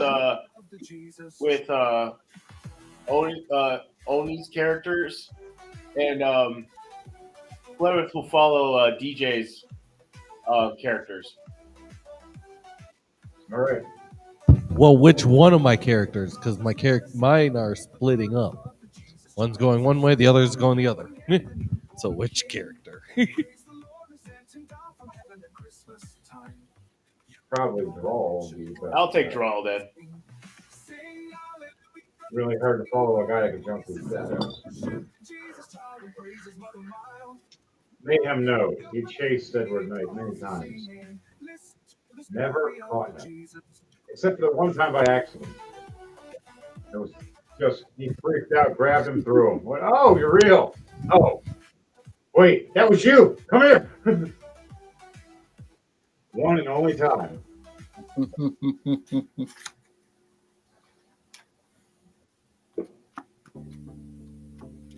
So, you guys see a big door, big wooden door. Two black handles. This is for the guys in the main hallway. For the smaller hallway, you see a smaller door. And you'll see a weird stairwell. So, what is the guys in the main hallway doing? Are you going to try to picklock that door, open it anyway? Or are you going to try to go down one of the other side rooms? There's like two side halls that can end through different doors.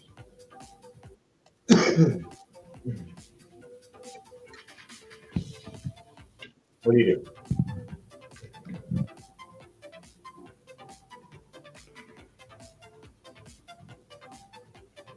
You try to inspect the door, or you guys want to go down the other hallway? And for the other team, you want to go down that main door, and who wants to go down the side step? I wonder, can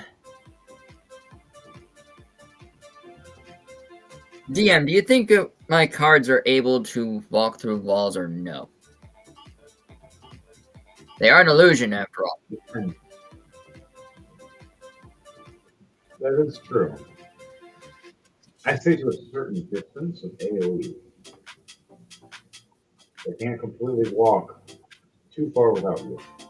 Like, there's a Depending on the card. yeah, because in the range, basically the card is how much range that card can go. But let me double check this card. Not this card. Let me double check the deck of illusions. I gotta be doubly sure what it can and cannot do. While you do that, Yep. Ulrich walks up and opens, or tries to open, this door over here. So does anybody got a key? I'm trying to twist this knob and it's not turning. As he asks Edward Knight, and he asks Rawl and Fleming. Edward Knight, you can either choose to go down that side step area, that's a downward spiral, or you can go down the door. With everybody else trying to go the door. He's going the opposite way down the spiral. Not down the spiral. Edward went down the spiral, but Drawl's going through the door. That's what I'm meaning. That's what I was meaning by they split up. Yes. So, draw flies here. Edward Knight disappears and heads down the stairwell here. You head up.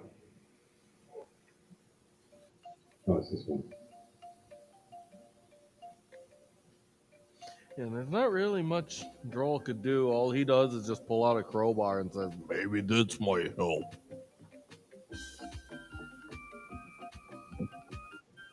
So we got a crowbar. Nobody got any lockpicks. You got a locksmith. They laugh. All right. You can do a strength check on that. I'm going to do a lockpick. I have a lockpick. So the hand. 16 plus 2, 18. Ah, yeah, that makes sense. All right, reading the 16. card, it's very interesting. Okay.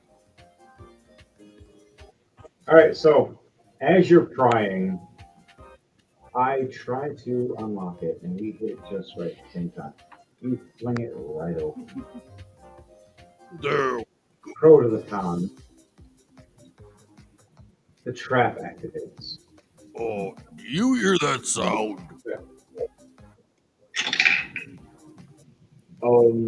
That looks like a oh shit. You see a like a wooden boot with a steel platform at the bottom, fling right out. Oh no. Smack right into both of you, taking 14 points of damage, launching us both back 10 to 15 feet like ragdolls. Oh, Okay, that that was was a the bad most idea. painful boot I've ever seen. Did someone get the note of that shit? Ugh. What was that? All right, I got a minus 14 now. At 40 hit points, I'm gonna attack it. And we're not even halfway through. Crap. So she looks he looks over going, I think that was a bad idea not checking the damn door. Ugh. Door's open now with it's just a giant boot sticking out of it. Did you get the name of that elephant? I think it was good boots are awesome. My boots are not mine. By Puss in Boots Three Cats. Good single level. I mean, I don't listen to that stuff. I don't know what you're talking about. That boot hit me hard. All right. After that, guys, let's go back to the notes. Fleming, what are you doing if you see Drawl and or Scattermace get launched across the room by a big metal and wood boot? You both get launched against the room by a trap. Yeah, we flung a trap like idiots. I think we My learned orc falls down laughing as you two get flown across the room. Go, oh! the dwarf just Well, I mean, Drawl has more wisdom than intelligence, so he's not the brightest tool in the shed.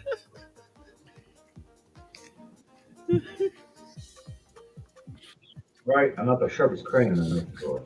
I'm not even in the right category. I just thought of something really funny. Plymouth goes and tries to open the door. The door's already open. There's just a boot sticking out of it now. It'd be so funny if you guys just did all that and then all I had to do was just open the door. Oh my God, try that. He walked right up, twisted the handle, and that's what started and activated the trap. And the second we opened the door, the boot activated. Okay, my dwarf walks over and checks you guys to make sure you guys are not dead. All right, well, we're injured. I'm at half health, and so I don't know how much. Draws at half as well. A little above We're half. both got- No, Here you no, go. Plymouth goes over and just goes. Healer. So Flev just goes over and just starts you're right. nudging you with his boot, and he goes, "You guys dead yet?" oh, no, just beat up. As I cast Cure Wounds on both of us.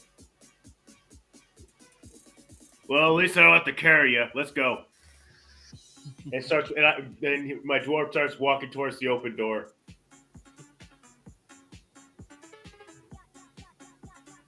And that'll be 9 points more back to you.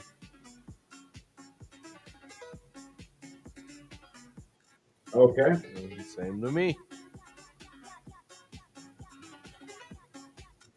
After that, those turns are done. Now we'll go to the next guys. The main door. We have Gizmot and Jordan's crew. Wait, is, You guys want to try to did inspect Edward and figure out literally the end up door? by himself then? Who? Did Edward end up by himself then? He is. He went down those steps by himself in the shadow. He's a level 20. He doesn't care. No one can mess him. Technically, in the world, he'd be like a level like 25 or level 30 right now. Yeah, probably level 25 right now. It's only 30 something. Once it's like 50 years ahead, it'll be like, it'll be like 40 or whatever.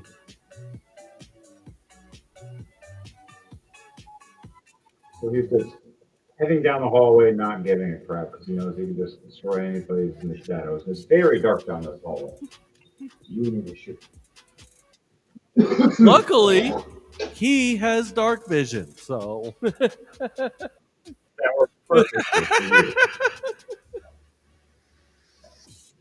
you. So does Grismont. So, what are you guys doing for Jordan and Chris for opening the door? I'm going down these other two hallways. Can I do a perception check? Yes, you can.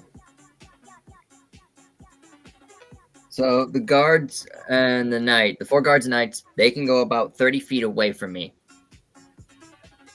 I do. I got a Okay. 16, 11 plus 5. You look around and you see the big door that's made of strong kind of like magical looks. Hard to open without proper keys or a picklock it. You look down the hallway to your left and to your right. You hear footsteps on both ends. You hear them getting closer and clanging of metal environment. What do you do when you hear all this? Do you want to warn everybody? Or do you just want to just go off and go crazy? I warn everybody. I yell, "Oi! There's someone around here. I hear footsteps." Okay, the 4 guards and the knight, they have 30 feet of movement from me. Also, the enemy, if they see this creature play before them, they have to make an intelligence check. They got to beat, I think it was a 15 or an 18. Let me double check. It was 15 or 18. Make a DC 15 intelligence or investigation check to see if they can Or they the can figure out this is an illusion. It's not a real creature. So 15. or the guy's walking down the hallway. Yep, from my knight to my guard or my knight. On the left side of the hallway, they roll 12. On the right side of the hallway, they roll 20. So which is which? Which hallway? Which guys went down which hallway?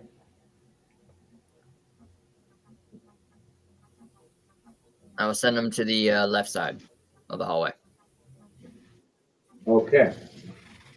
You send them to the left side of the hallway. They think they're real knights. What the hell? Oh my god! Oh shit! They brought an army, come! Guards all draw their weapons to show that they mean to attack. Open a try and pull a scare tactic. They don't make any sound. It's just you see them, but you just don't hear them. Roll intimidation checks for me. Okay. With advantage. Intimidation. I think I can pull this off. Think. What's my positions out of there?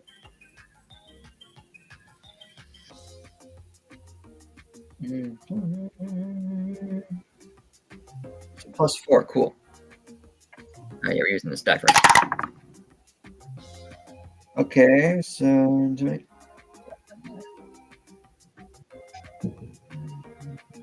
that's 13, 14, 15, 16, 17. So 17. 13 plus 4.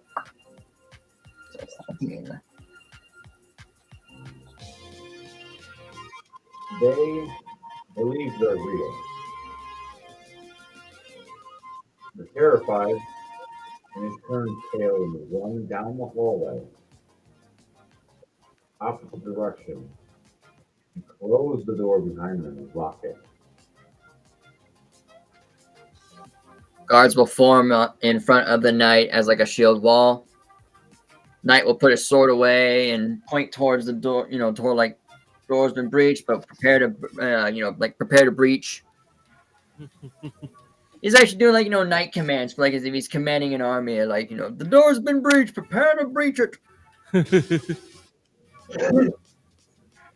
they're just freaking Eric hears out. this.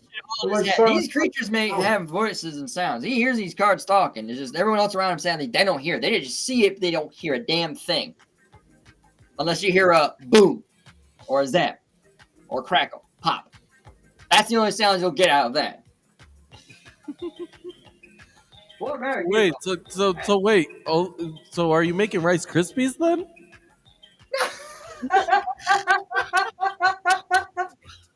Light it. Are you able to say project your voice to them? Kind of like an arc node. You're casting a spell through them. Are you able to cast your voice through them? Yep. I like this character so much. So No, I'm technically, not making right. you can make them look like they're there, and you can make them project a voice by your control.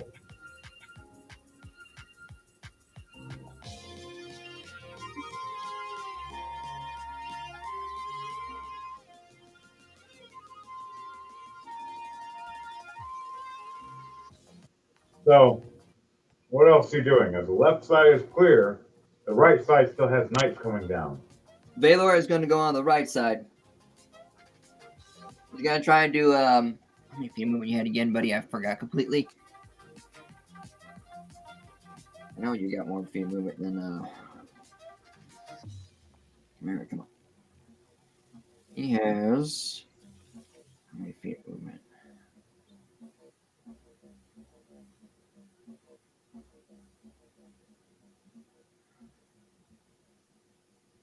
$45 feet. Okay, he has about 45 feet of movement. So, is Valor able to make it to the other guards on the right side? I have about 45 feet of How movement. many moves? Yes. Okay. Down the corner when it curves, you have enough speed. If I have enough of an opening gap between the guys, I want to try and get like a running sprint and do a hop, skip, jump. So left, right, up, and start running up the wall over people, so I can come down on one of the guards to do a above air attack. Okay. Roll an acrobatics or athletics to see if you can run over right. the wall and over. Let's do it. Ooh, I have a +6. That's awesome. No, not that one. That's Merrick's die. This one is Valor's die tonight. All right. Ooh, that's a dirty 20. 14 + 6.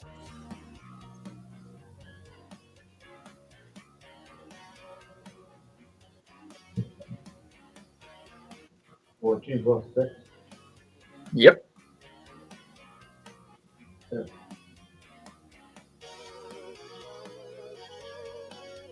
So, you run right up the wall. Matrix style, just do. And start running right above it. And you flip over and do a kick right down onto this one guard that's walking with his spear. Sees you running up the wall and you're like, where'd he go? And then the last thing he sees is your foot before he gets knocked to the ground. Ooh.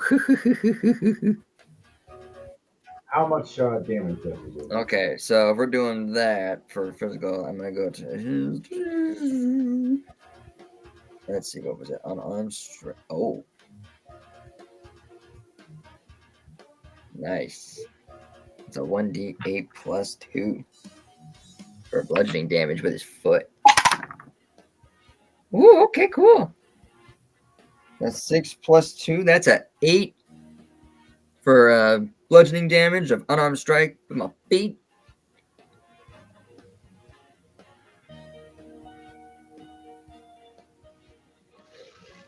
And I think I got one more action I can do.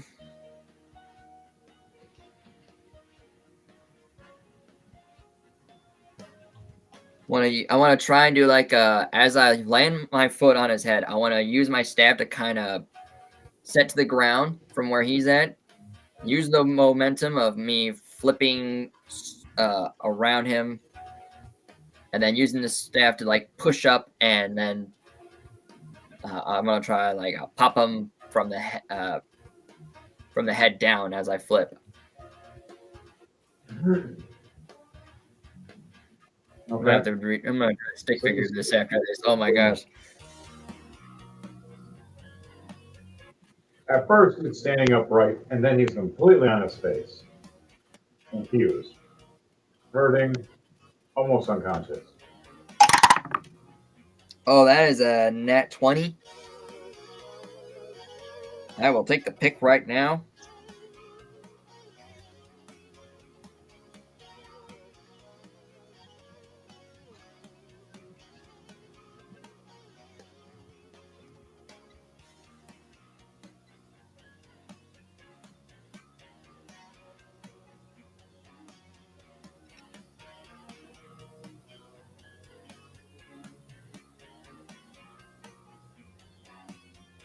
Okay, so All right, so he's taking is a 1d8. 4. All right, 5 plus 4. That's 9 points of bludgeoning damage. 9 points. Yep, 9 points. All right. He's not dead, but he's hurt, but not dead. Surprised more than anything. A little confused.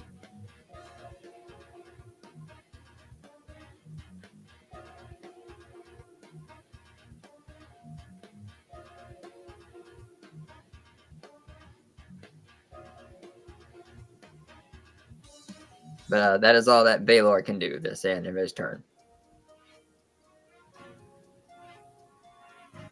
All right, you end your Yep. turn. Oh, I got. And all right, Grismot, you looked around, you checked the door. Baylor and your Merrick did their thing. Yep. Back to the other side. Draw and Edward Knight. Which one do you want to start off with, Devontae, or your characters? I'll start off with Edward this time.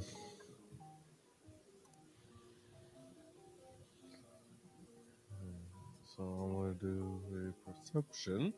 See what I see. 19 plus 2, 21.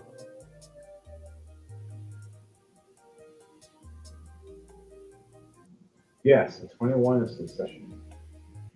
Now, this is for a perception check? Yes. All right. You look over as you see through the door as you finally walk through it. You went down to the hallway for you instead of the night.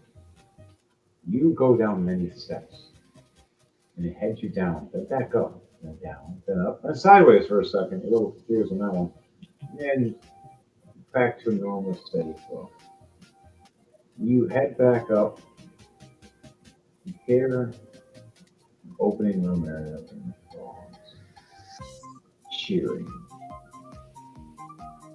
As you get to the booth, you realize a bunch of these two lithographs cats talking about betting for money for these fighters to fight in this dome. As you see 4 fighters in the arena getting ready to face off to see who will win and gain the grand prize.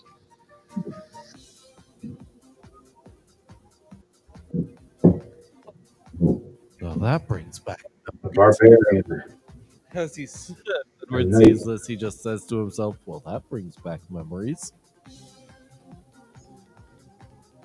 Then a big, giant man walking up with a giant spear going, "You must fight for my entertainment, or I will give you death. As the four men look over and look back and pull their weapons out, getting ready to fight each other,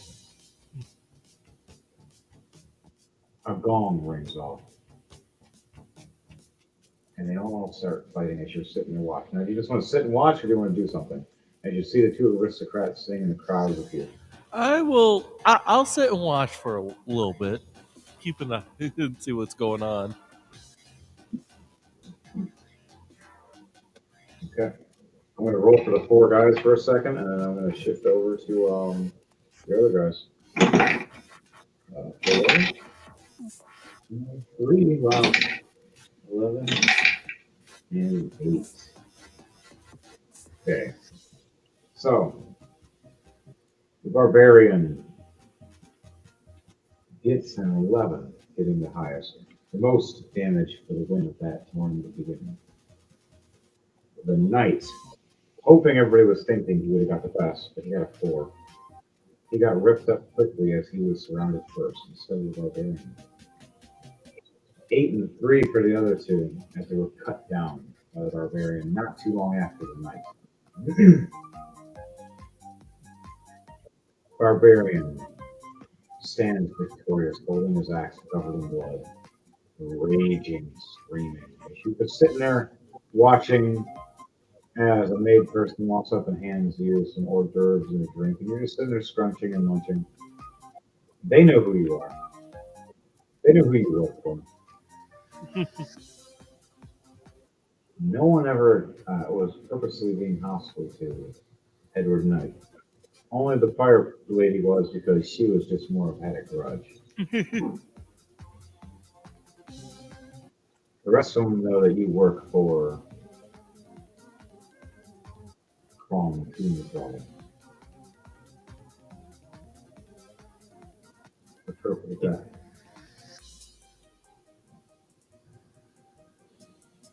All right. Now, what are the rest of the guys? They open this door. What you guys do is the door finally opens, the moves away. Fleming walking in, and then my scatter mace, and Devontae, your character for Brawl. Drawl is basically going to grab some debris next to him and use his cantrip light to create pretty much create a glow stick. So we at least have some light. All right. So you blow some lights That'll around everything. give us 20 foot of bright light and 20 foot of dim light. Right as you do this and you walk in the room, brightening up the room, you see this big, muscular woman with a giant-looking hammer axe. And she looks up smiling, with war paint across her face. Ah, darlings. Have you met Molly? I'll show you her. She's mean. As she rages, rushes Oh boy. right at Oh boy. 17 plus 11. 28 to hit. Plus a 3. For the rage. So she hits you with this giant axe, but instead of hitting you with the axe, as she swings it, she flips it around right to the hammer. Ooh. And just right in your stomach and launches you right into the wall. No wings for you, mister. Ugh. Your back and your wings smack against the wall. Your tail feels like it bent a little bit, just from the concussion. And whatever you ate earlier is now upchucked from the hammer hitting you so hard in the stomach. You were also sober if there was alcohol in you. It's gone. Which is actually a good thing, because now I can wild shape then. You look up at the wall going, I don't need these wings now. Thanks, bitch. I can do other things. Sober me is scary. You wouldn't like sober me. The hell does that mean, sober me? What sober mean? You see, I was drunk off alcohol. You just knocked that out of me.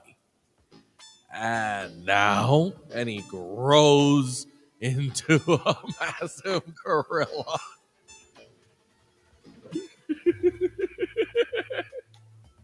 What in the furry fuck is this? Oh my god! Druids, man, don't fuck with druids. Right? Fist one You up, they're hear- pretty damn scary. She smashed you here, and you just grew, and just right against the wall, she smacked from how big you got. Look at this, the size difference. Just we're just standing here at the edge of the doorway, watching, because that's all we can do.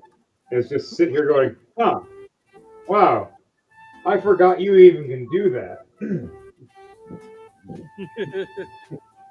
You have Oric going, bloody hell, that bloody bastard is a big ape now.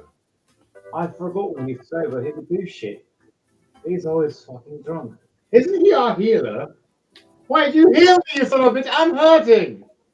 Heal the rich guy first.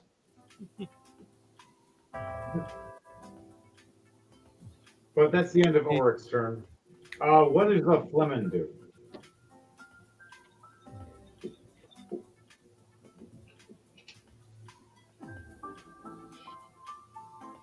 We'll get back to him. For you, DJ Thunderbase, what does your giant gorilla do? He is going to do a swipe attack with his with his paw. All right, giant gorilla swipe attack. Roll for attack for me. You get a plus 10 to your attack. 18 plus 10, 28. Nice. Your damage bonus is at plus 20 to whatever you roll. So roll a d20 for attack and or for damage and let me know. D20 plus 20. So 5 plus 20, 25. You smash this barbarian. She takes half damage because she's enraged. And she hits the wall going, "Ah, fuck, a real fight." Because I just hit her. Yeah. Let's see here. Does say I can do the shocking grasp. Since I'm a druid, I can still use my magic. Nice. 19 plus 3. 22 to hit. Nice.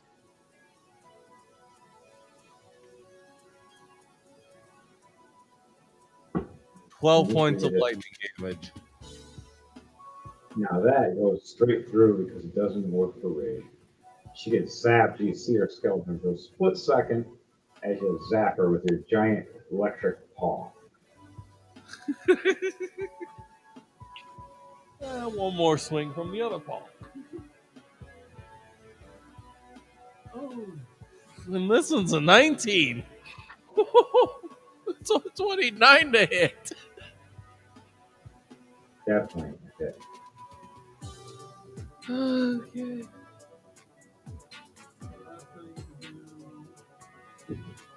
12 plus 20, 32 for the bludgeoning. Oh shit! Nice.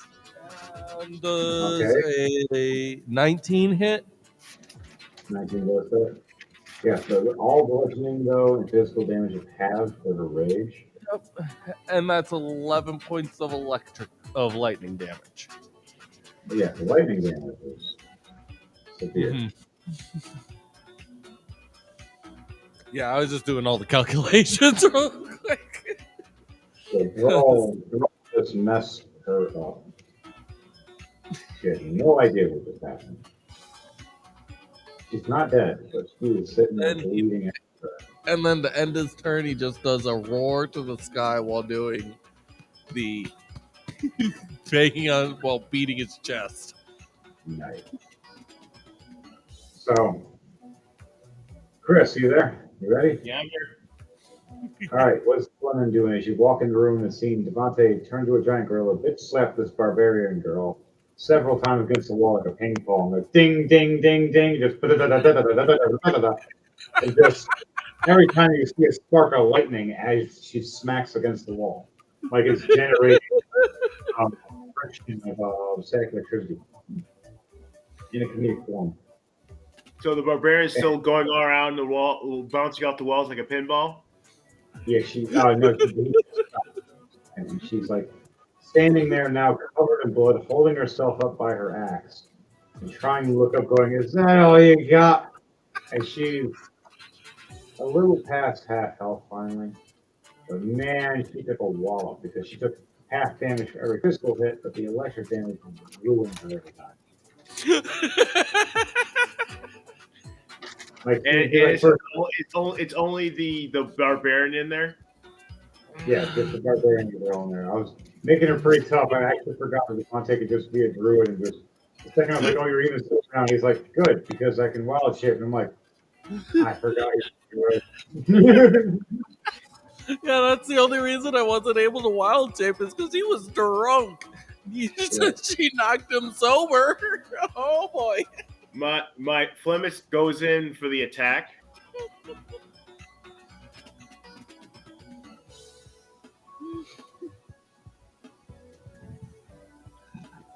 All right, roll for attack. He starts off Good. running towards her, sliding under her and trying to trip her, but using a staff. All right. I'll roll for attack.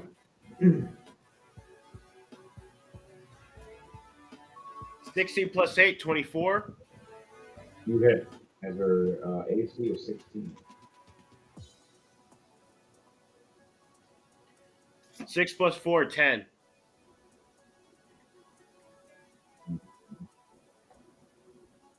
Okay.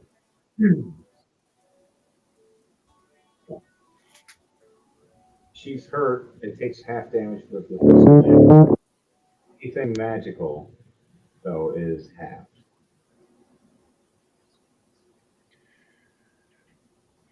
I'm sorry, Okay. anything have all magical is full. Got that backwards. As I slide under between her legs, I jump up and then kick her from behind her back of her head. All right, so you push her forward, back towards the as your back slides against the wall, as you finally land to your feet. He steps forward, covered in blood, turns around at you with rage and anger. Doing her ability now called Retaliation. Oh, crap. She rolled a nat 20 on you. Oh, I got a nat 20, damn. So she's hitting you with 14 times 2, so 28 physical damage with a giant axe just across your chest. And just, I'm going to give you a chance to either try to deflect or reflect half the damage. So roll for the acrobatics or athletics for your Fleming. You have to exceed at least 12 to take damage on this. If you kind of use your staff to deflect some of the blow. A 19 plus 7, 26. All right, so you take 14 points instead. If we deflect part of the glazing grazing axe slash across the chest. It hits that weapon first and then grazes you. It slices across you a bit. Also bleeding you for 4 damage. Hang on, I think I got something.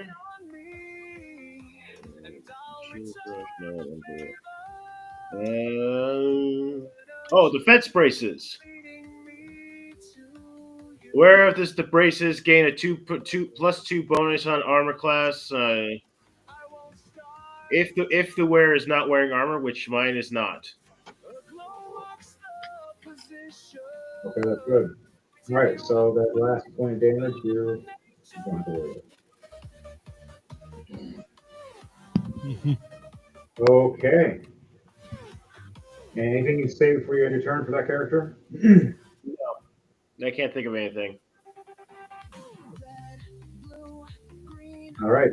The barbarian girl looks at you in rage as it screams in your face. Ah! Picks up her axe, wanting to smash it at you. And Ulrich Scattermates.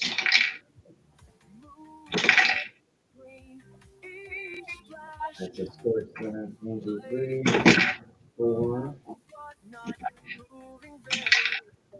Huh. So those ones will count. You see her scream at you at first. You hear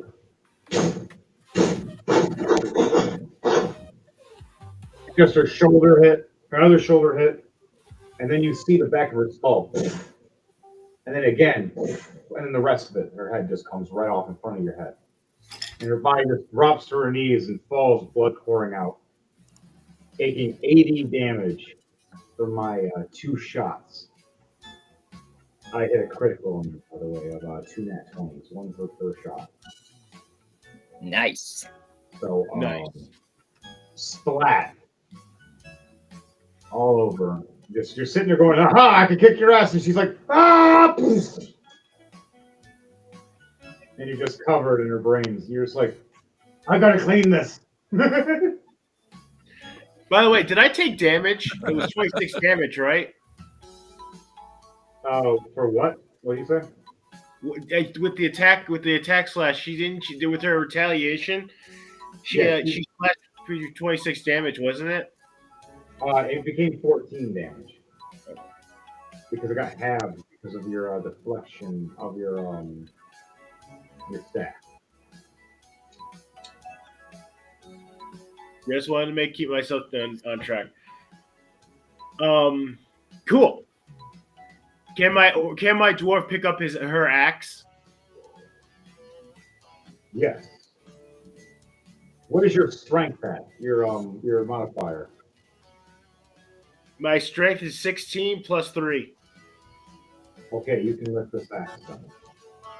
I'm not going to use it. I'm just carrying it to give it to my orc. Nice. You grab this axe and you just feel a sensation of rage wanting to smash things when you grab it. It helps you berserk. So it'd be good for someone that likes a berserker rage. A berserker's mauler is what we call it. Or a molly, depending on if you want to call it molly or mauler. But it's a berserker weapon. Okay. So it gives a bonus to anybody that's raging and berserking.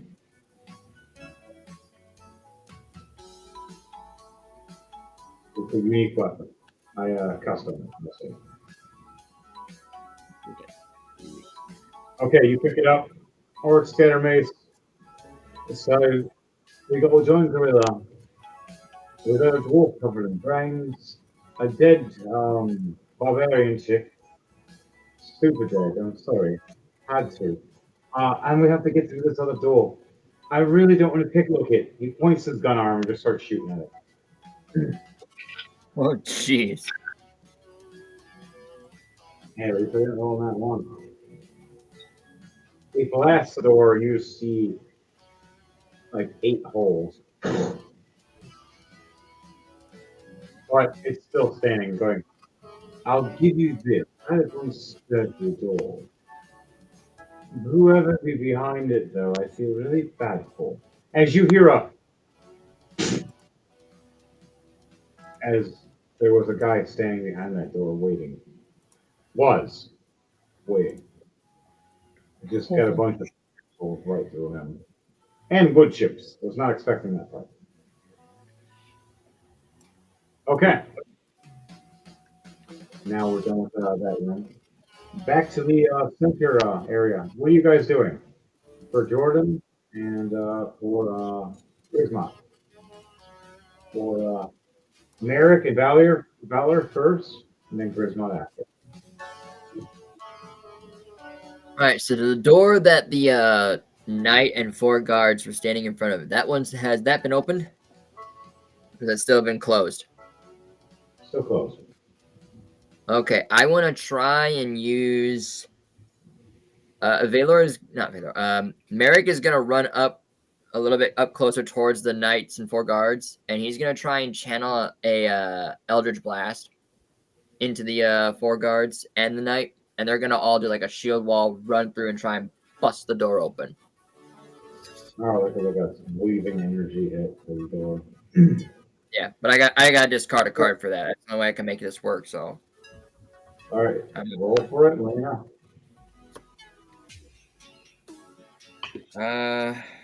I will discard the Ace of Spades Leech and have them do the Eldritch Blast, basically attack the door, break it down, and then let's see if it hits.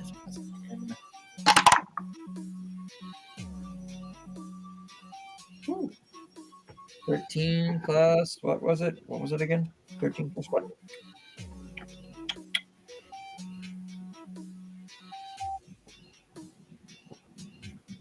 Come on, phone. Work with me, not against me.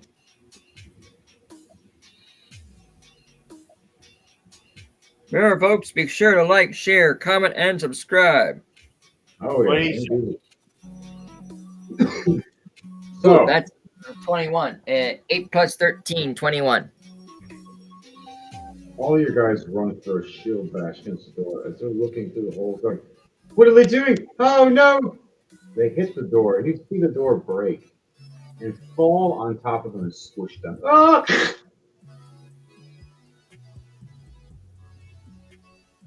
Just squish. If anyone could hear these guards as they're breaking down this door, prepare the shield walls! Heave! Breach!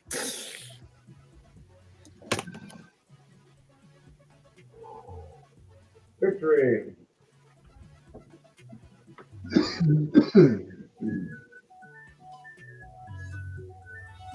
That's Merrick's turn.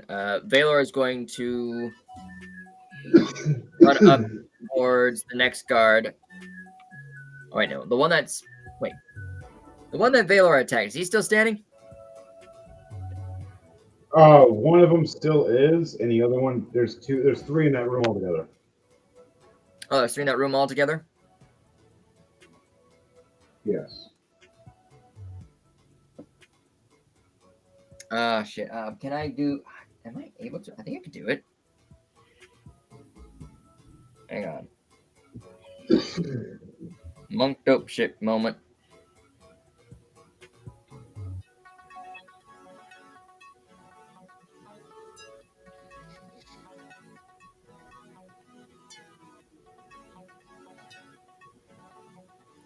Do I have it? I don't think I have stunning strike. While you're doing that, Princess Ophelia walks up to this door. Wait, no, I do. So, hey, jump it. That one, she fails completely. Has no idea what the hell to do with this door.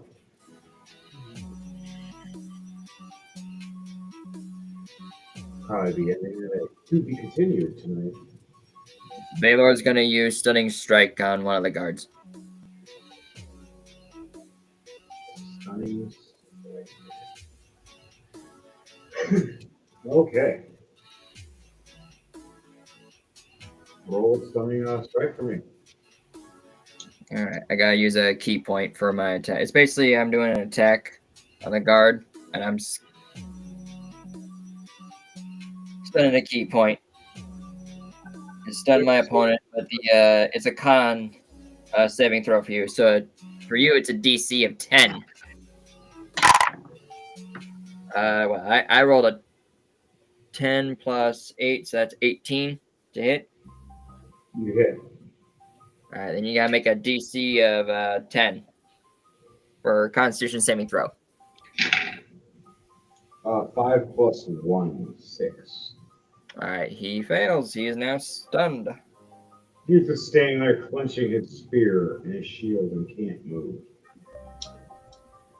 You said there was another guard next to him? Yes, like a girl with daggers. Quarterstaff. Do a spin around the guard I just stunned, twirling the staff from behind my back. And as I spin towards the girl, I'm gonna use the butt end of the stick the quarterstaff to just up the chin. All right, roll for the attack. All right, plus 8. All right, 12 plus 8. 12. Oh, that's dirty 20. Jeez, math.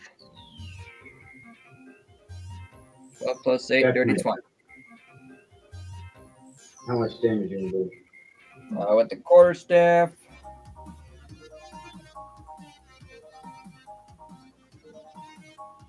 D8 plus 2. 6 plus 2, that's 8 damage. To the girl with the 2 daggers.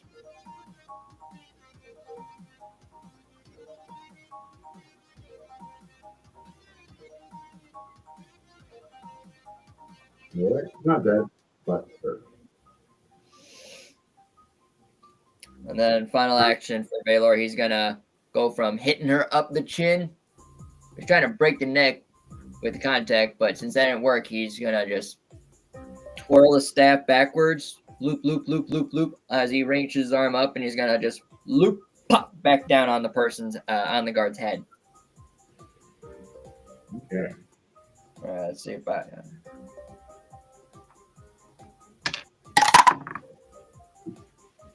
Woo! Quarterstaff 18. 19, 20, 21, 22, 23, 20, 24 to hit. Definitely a hit. 8 plus 2, that is 10 points of damage.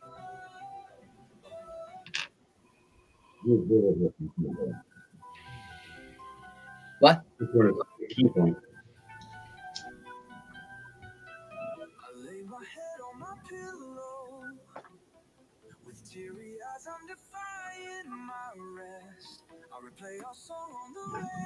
What do you want to do, As Jordan? the song is now starting, I would like to formally announce that the new album, Challenge Every Obstacle, is now available on all streaming platforms as of now.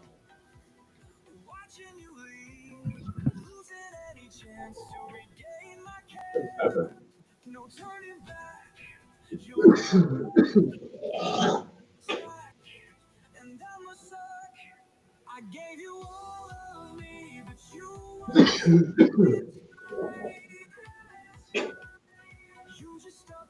So, what are you doing from this point? After that, with both your characters, Jordan, is that everything for both of them? That's it. That's all they got. All right, Grismont, what are you doing for your orc with this door? If the princess tried to open it, she clearly failed.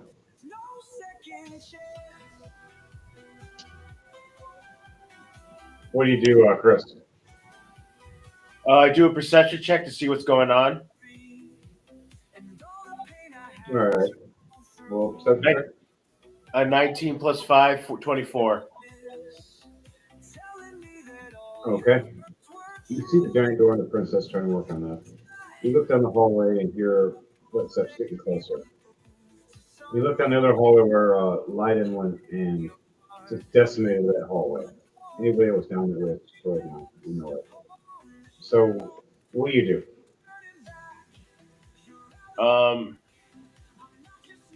So the princess is okay, right? She's okay. She's just trying to open this big door to get through. I go down the opposite, the other passage to see to check out the footsteps. All right. You head down that way. Right as you head down there about 15, 20 feet, the guard comes there in the front. you. I want you to roll an athletics against me and see who rolls faster.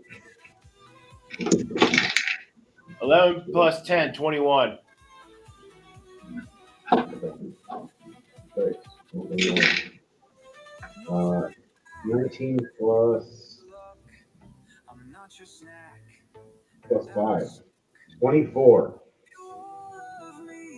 Right as you swing down with your axe, he shield bashes your axe against the wall and takes a spear right to your shoulder.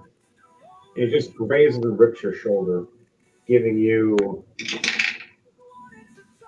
17 points of piercing damage to your shoulder. As you're fighting a high level knight against you. All right. What are you going to do now? As you have one action left, and that's the thing you can do. I enter rage mode. All right, you're going to rage. You scream. Hell yeah.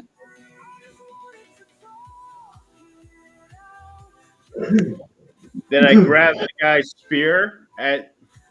Is the spear in my shoulder or just grazed it? Yeah, it's in your shoulder. It was grazing, but then as I rolled for the hit, it actually went for a going. So it stabbed into your right shoulder. So both your right and your left shoulder are both technically spears. I grab with my other hand, pull the guy towards me, and then bash his head in.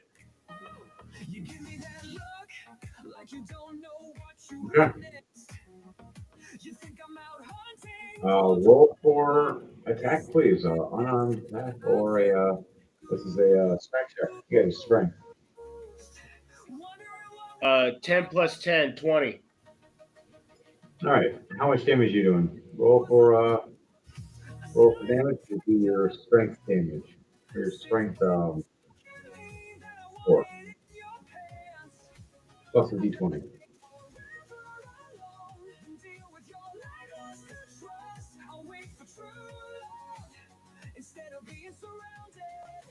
Uh, 10 plus 4, 14. All right, it's 14 damage. He's not dead. You just messed him up. His armor, his helmet just caved in a bit. Okay, so at the end of your turn. Now it's back to the other guys. We gotta go down this hallway. We open the door. We start heading through.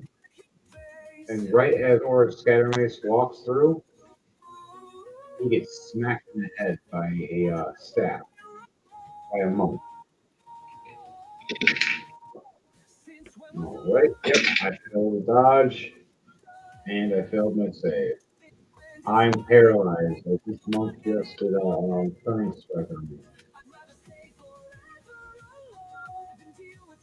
And one shot to them. They hit, and I take 8 damage.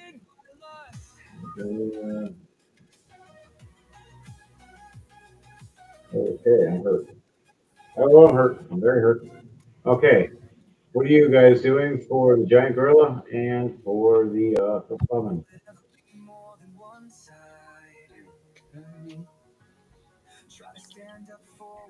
So is the door open? Yeah, so it's open. But you're a giant gorilla, you can't get through as your size.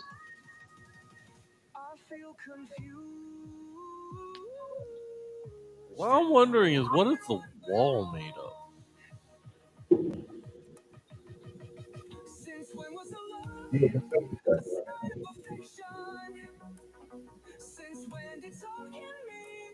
Funny. First that funny in my face. You notice they're made of like a rocky looking esque material, but they glisten to magic. Like they were created in the form of magic.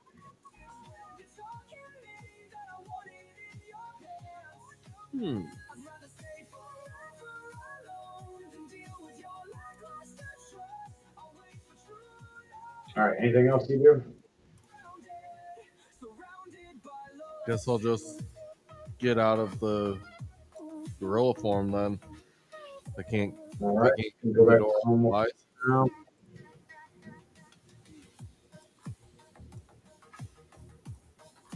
So, you want to walk down that hallway? Yeah. All right, you head down that hallway as well. You've seen I got struck in the face, and I got stunning strikes, and got hit again. And I'm just stuck there against the wall, bleeding everywhere. So, anything you want to do in that reaction? You got a bonus action left. Last thing to do. We still got an action too. Right? Action and bonus action. I am for the first action. I am actually. Where is it? There it is. I'm gonna cast Fog Cloud first. All right, all right.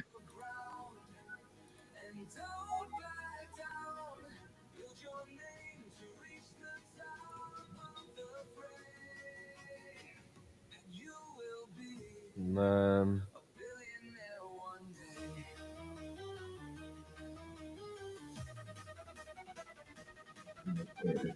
I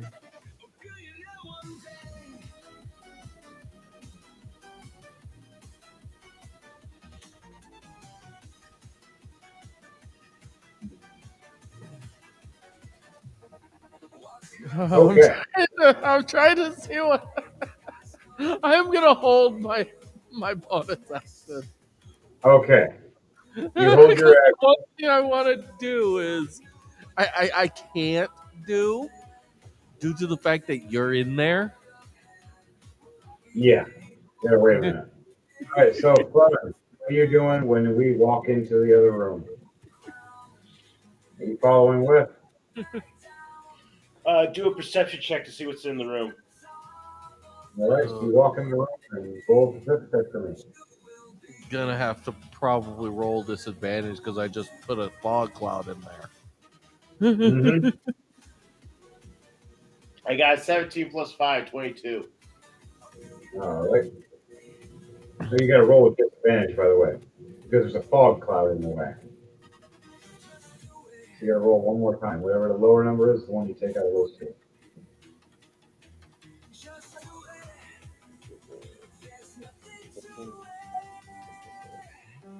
That's what I want.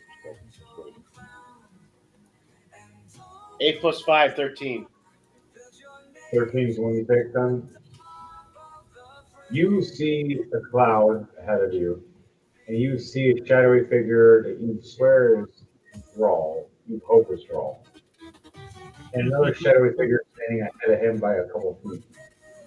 And there's somebody else moving in that, like the shadowy aspect, just struck the one that's standing across the wall.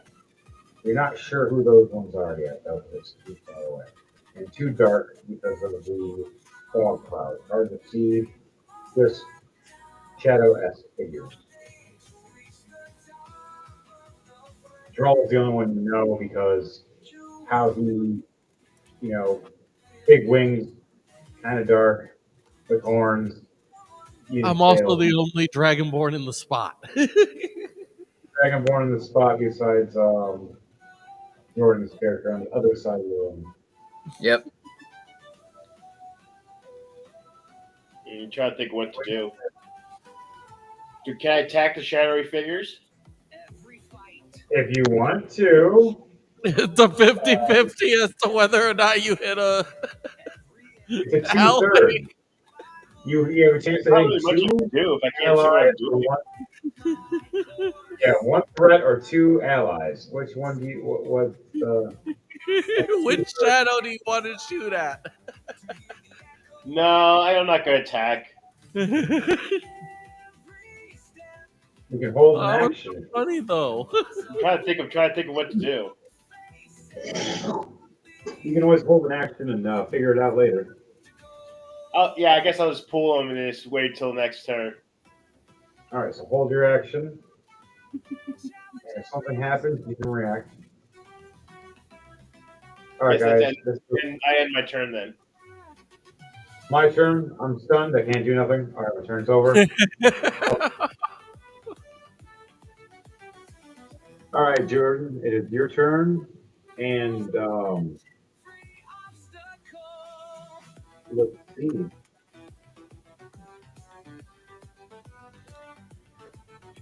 What is going on with Edward? Yes. Let's go back to let us go back to that word. Yeah, go ahead. So you sat there watching the fight for a while, and you realize the same fighters keep popping back up, even though they died several times each. Different victors occasionally. It's more of a poll of like who out of the most wins, not who is the victor all the time. Mhm. Just overall. You start realizing the big monster is controlling some of this and making them all feel useless, or they die a horrible, gruesome death by him. Either die billions of times by each other, or die by him with very one horrible death.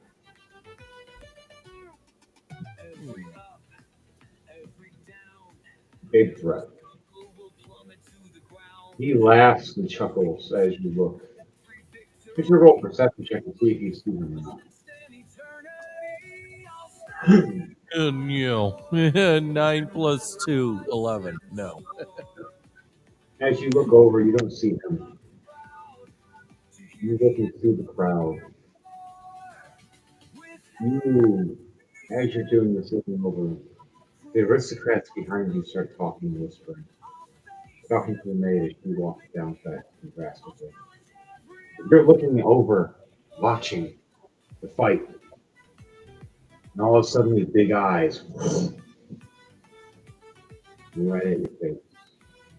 As you look to your right and see a giant man standing right at your face. One giant cyclops eye of anger. You didn't join my tournament. You are a disgrace. So for that, you and all your friends are gonna join my fight. And on that note, we're gonna send that off for next week for a to be continued. Woohoo!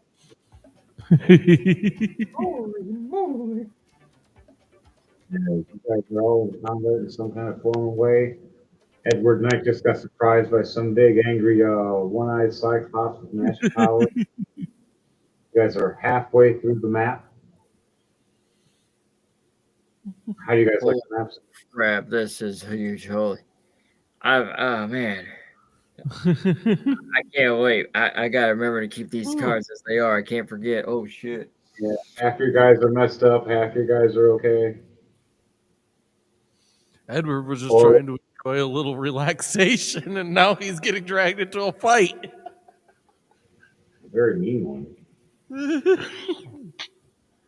You didn't pay for your drinks. I thought they were free.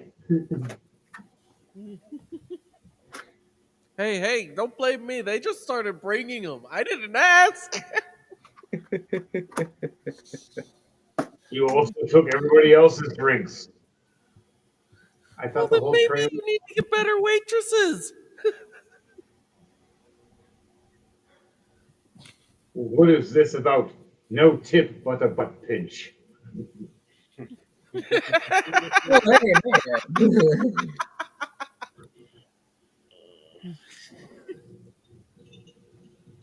man. Oh, that'd be an awkward, like. I'm too tired to be getting to giggling. Oh yeah, I'm getting there too. That's why we're getting to the end. Cut off at a halfway point. This is perfect for now. All right, guys, girls, and squirrels. This was Squirrel? Rolling Tide. Remember, like, share, and subscribe to Rolling Tide and to DJ Thunderbase. And we do live music every time with his custom soundtracks, as well as our custom stories made for all of you to just enjoy our unique stories that are connected to each one of us from how we build our characters. And our unique format of D&D mixed with old school and new school for a format called Rolling to Die. And on that note, remember, we're done with your bullshit. It's a crazy clown world out there now. To you all, and to you all, a good night. Anybody else want to say anything before we end this? Night Thanks, all. everybody.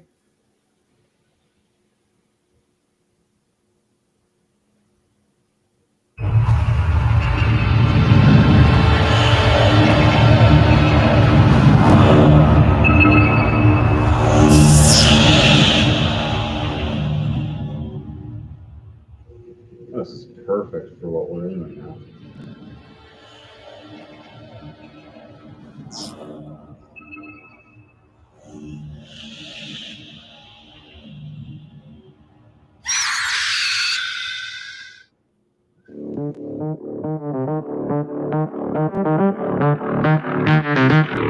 Take me away far from this rock.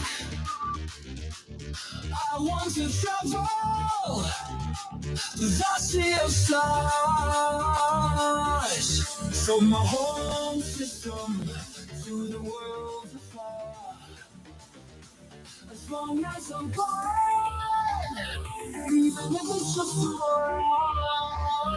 rush. Can you hear me? My pleas and prayers. Can you hear me? All the way out there. Can you hear me? Am I making sense? Can you hear me? Aliens.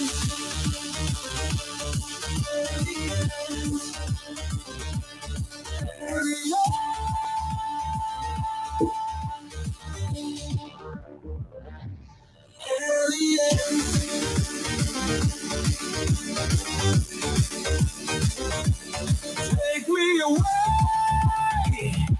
far from this rock. I want to travel the sea of stars through the Milky Way and cruise to Andromeda. I'll never change the way to and fro. Can you hear me? My pleas and prayers. Can you hear me? All the way out there. Can you hear me? Am I making sense? Can you hear me? Alien.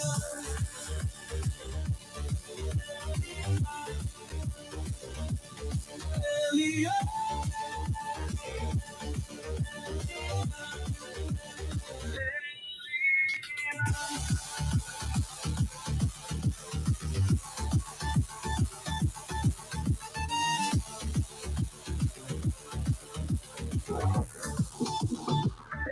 Aliens.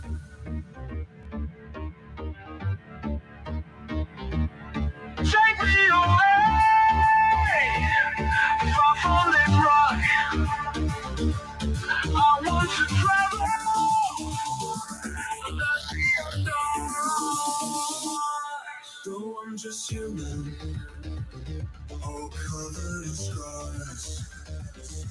As long as I'm gone, let this journey start. Can you hear me? My pleas and prayers. Can you hear me? All the way out there. Can you hear me? Am I making sense? Can you hear